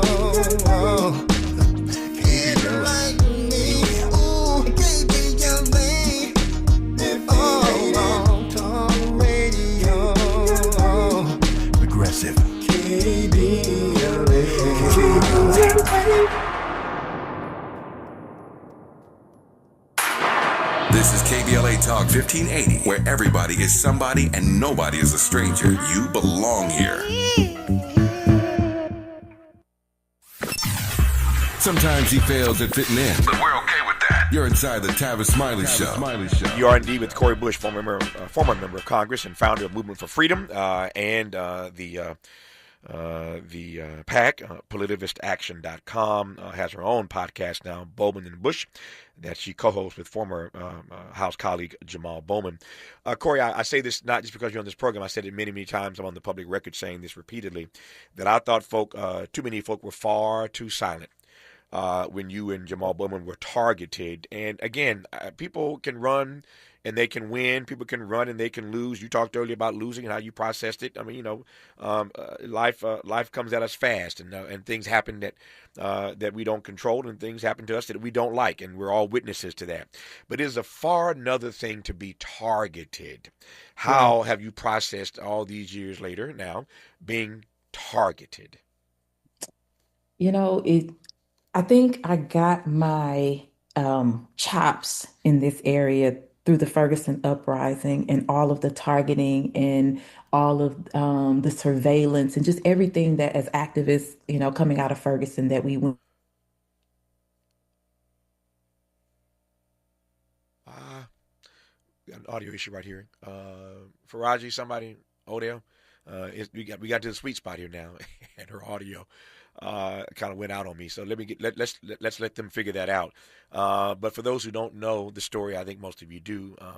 You know the organization AIPAC, and because of Corey Bush's and Jamal Bowman's position on Israel and funding that is unabated. Many of us have commentary about it, but they were members of Congress and they were stalwart in their positions about this. Others, interestingly, are coming around now. You saw a few months ago Bernie Sanders, who is himself Jewish, rallied other senators to have a vote about the funding, the weapons that we continue to provide to Israel. And as I recall, there are just about 20 senators who voted for that measure. It didn't pass, but there were 20 senators who voted to slow down these weapon sales to Israel. So people are slowly coming around. And if you look, we've been talking about on this program, day in and day out. You look at the commentary, the narrative. You look at the way the American people and their POV is changing on Israel. And the way it moves and shows up in the Middle East, politically, economically, culturally, the whole issue of genocide inside of Gaza. The American people are pivoting. They are shifting on this question, on this conversation. But Corey Bush and Jamal Bowman were punished, targeted for their position that others, again, are now taking, and they were pushed out. They were pushed out. And as I said a moment ago, far too many people were silent about that Indeed, members, can I go there? Can I keep it real? Can I take you to the bridge? Can I hit it and quit it?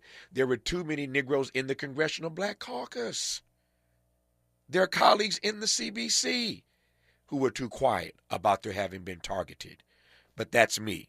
We'll get Cori Bush back to give you her response in our remaining moments with her when we come forward on Tavis Smiley. For all the freedom-loving folk, this is Tavis Smiley. I feel like freedom.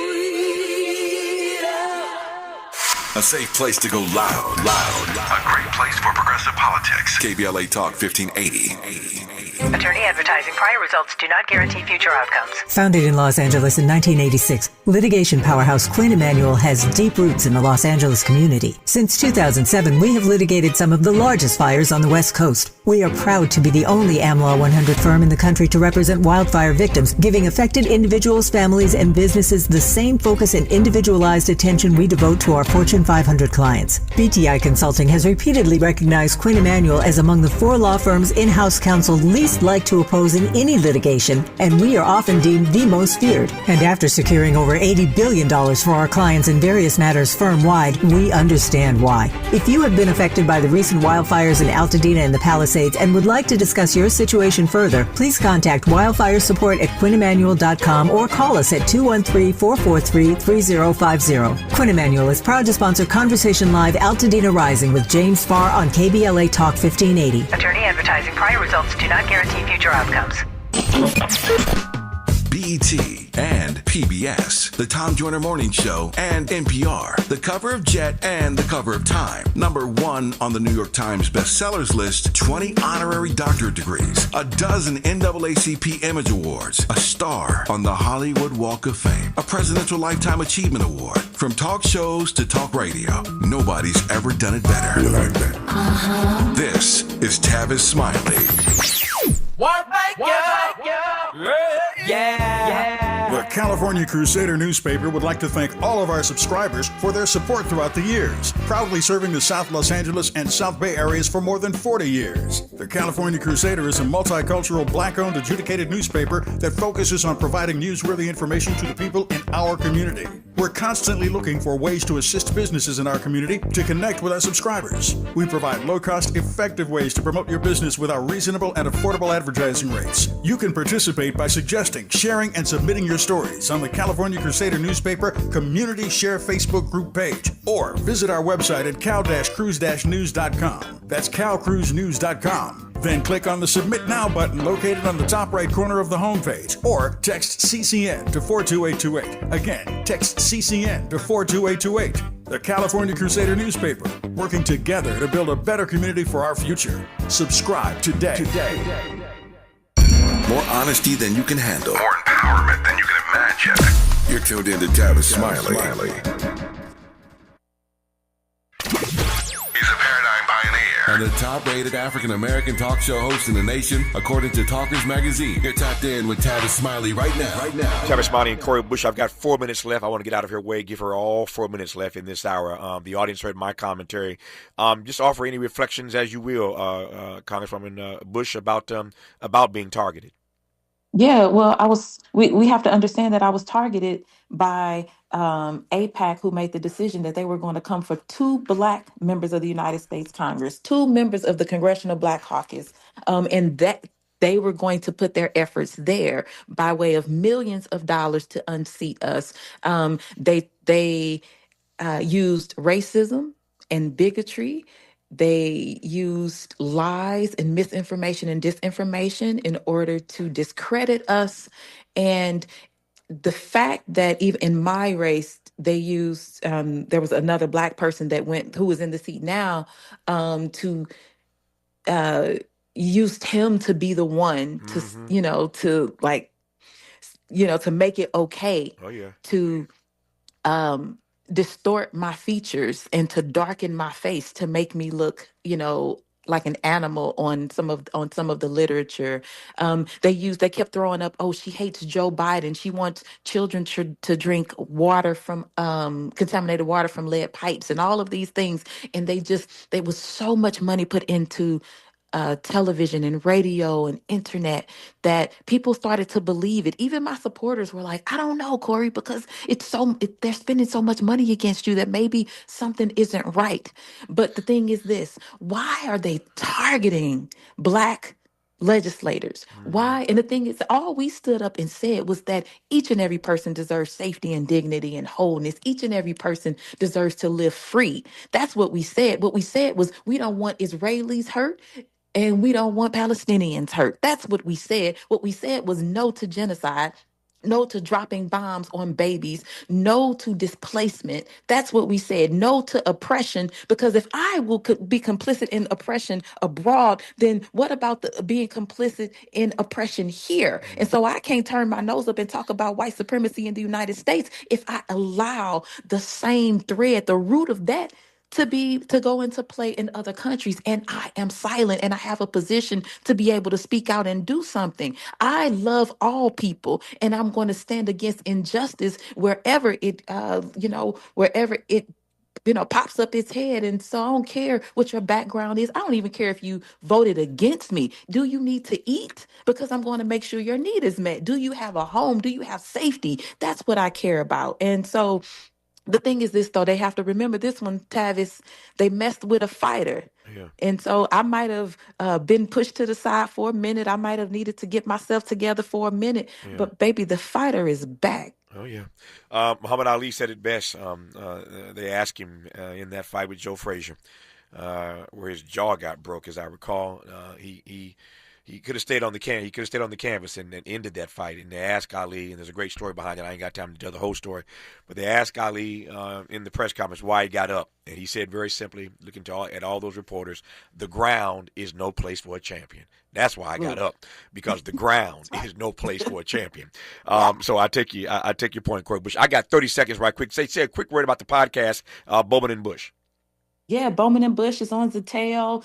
You can go to YouTube and check it out. You want to hear what we got to say because we're giving you the inside, the background, behind the scenes of what actually happens in the United States Congress. The podcast is called Bowman and Bush. The website for her work is called Movement, the number 4 Freedom, movementforfreedom.com. Her political action committee, politivistaction.com. So there's all the info you need to track the work and witness ongoing of Corey Bush, because the ground is no place for a champion. Corey, good to have you on. We'll do it again. Thank you for your time, and I love this hour. Thank you very much. KBLA 1580 Santa Monica.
Testing 1 2 3. Testing 1 2 3. Test. Can you hear me?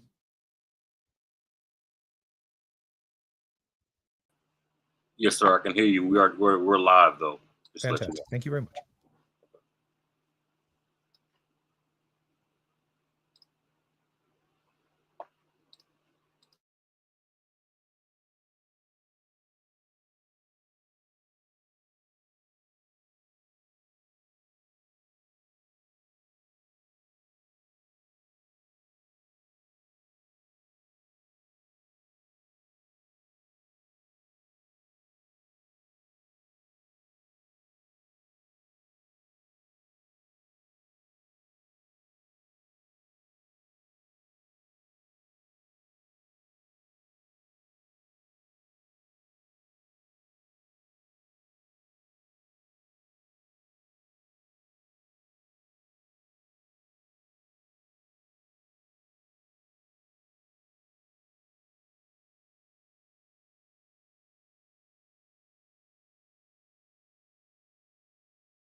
I'm Jesse Jackson Jr. Welcome to the Jesse Jackson Jr. Show.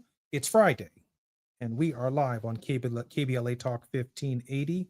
Our first hour, we will be dealing with international affairs, and I am particularly proud that on this occasion, Adjunct Professor of the Year in 2022 and International Relations Professor at Seton since 2015, the founding Trust Strategies, Strategic Strategy and Democracy covering Libya, human trafficking threats posed by various nations and entities all over the world. Dr. Da Silva is our very special guest. He's an experienced director with a demonstrated history of working in think tanks, industry, and academia, the United Nations, political and military affairs, and the private sector, skilled in research, political risk analysis, geostrategy, cultural diplomacy, humanitarian action, and global affairs involving war-affected, deeply divided societies. Strong with a Doctor of Philosophy, a PhD focused in political science from the University of Amsterdam. Dr. Da Silva, welcome forward to the Jesse Jackson Jr. Show. Thank you very much. I'm very, very happy and honored to be on your show. I am particularly honored as well, and I do know that Jose Matthews is going to be joining us shortly. Jose is the co-founder of the firm based in Johannesburg, South Africa. He has over 30 years of experience in public and private sector. He's lived and worked in England and the United States, as well as across Africa. Early in his career, he was at Hill & Knowlton in New York and American Express corporate headquarters, where he was the director of government affairs. I know Jose will be joining us momentarily. We've got just a couple of minutes before the break. Dr. Da Silva, the entire world is upside down. Certainly Trump's tariffs, certainly the unprecedented attack by the United States on the nuclear industry within Iran, its global ramifications, its consequences, quite frankly, from my perspective, and many of our listeners, are too incomprehensible to truly measure. Can you share with us your initial reaction in the first 3 minutes of our program of what the consequences and ramifications could very well mean? There is a reworking of the Middle East. So the Middle East there's a sea change taking place. And the United States is actually drawing down.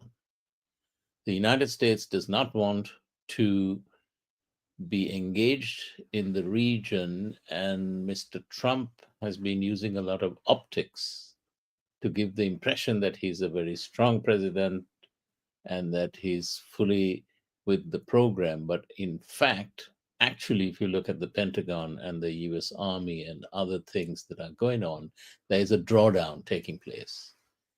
And this is happening in Syria, it's happening in Iraq, it's happening in many other places.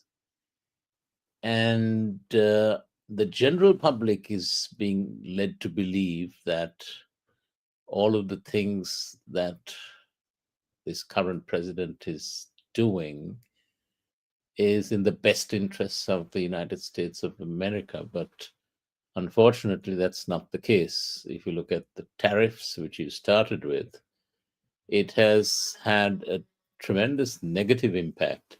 And every time when there is a negative impact or Mr. Trump's popularity numbers are coming down, he starts something else. It's always a distraction.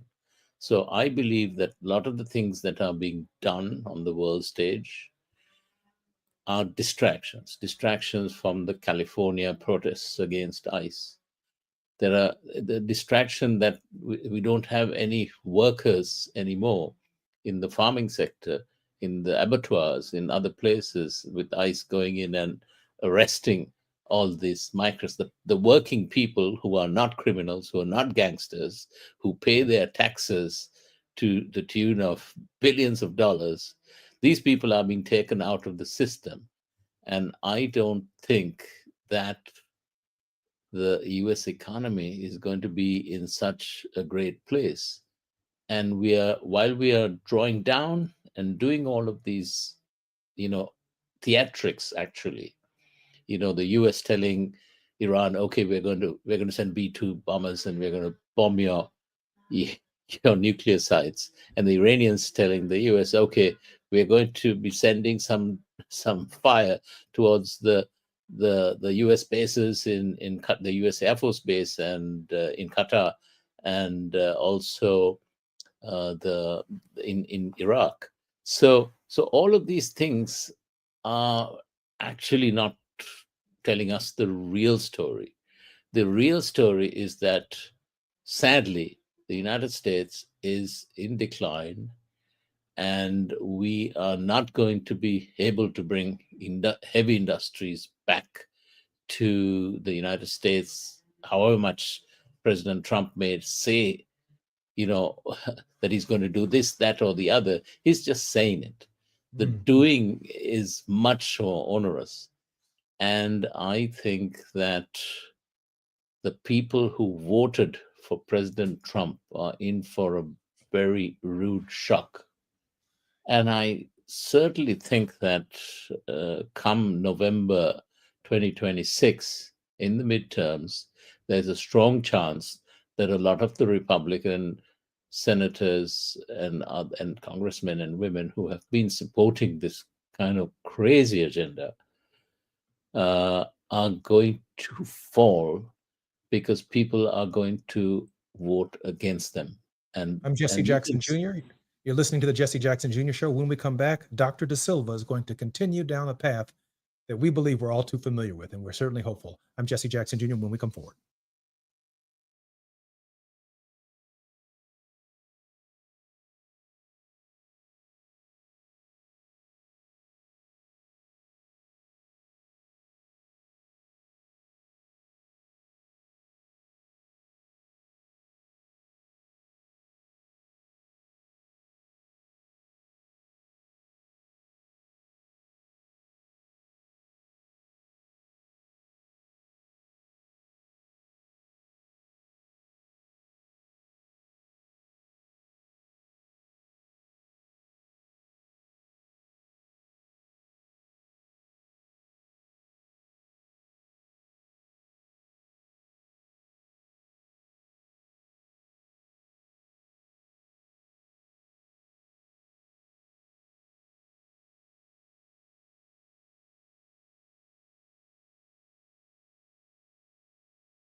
I'm Jesse Jackson Jr. Welcome forward to the Jesse Jackson Jr. Show. My very special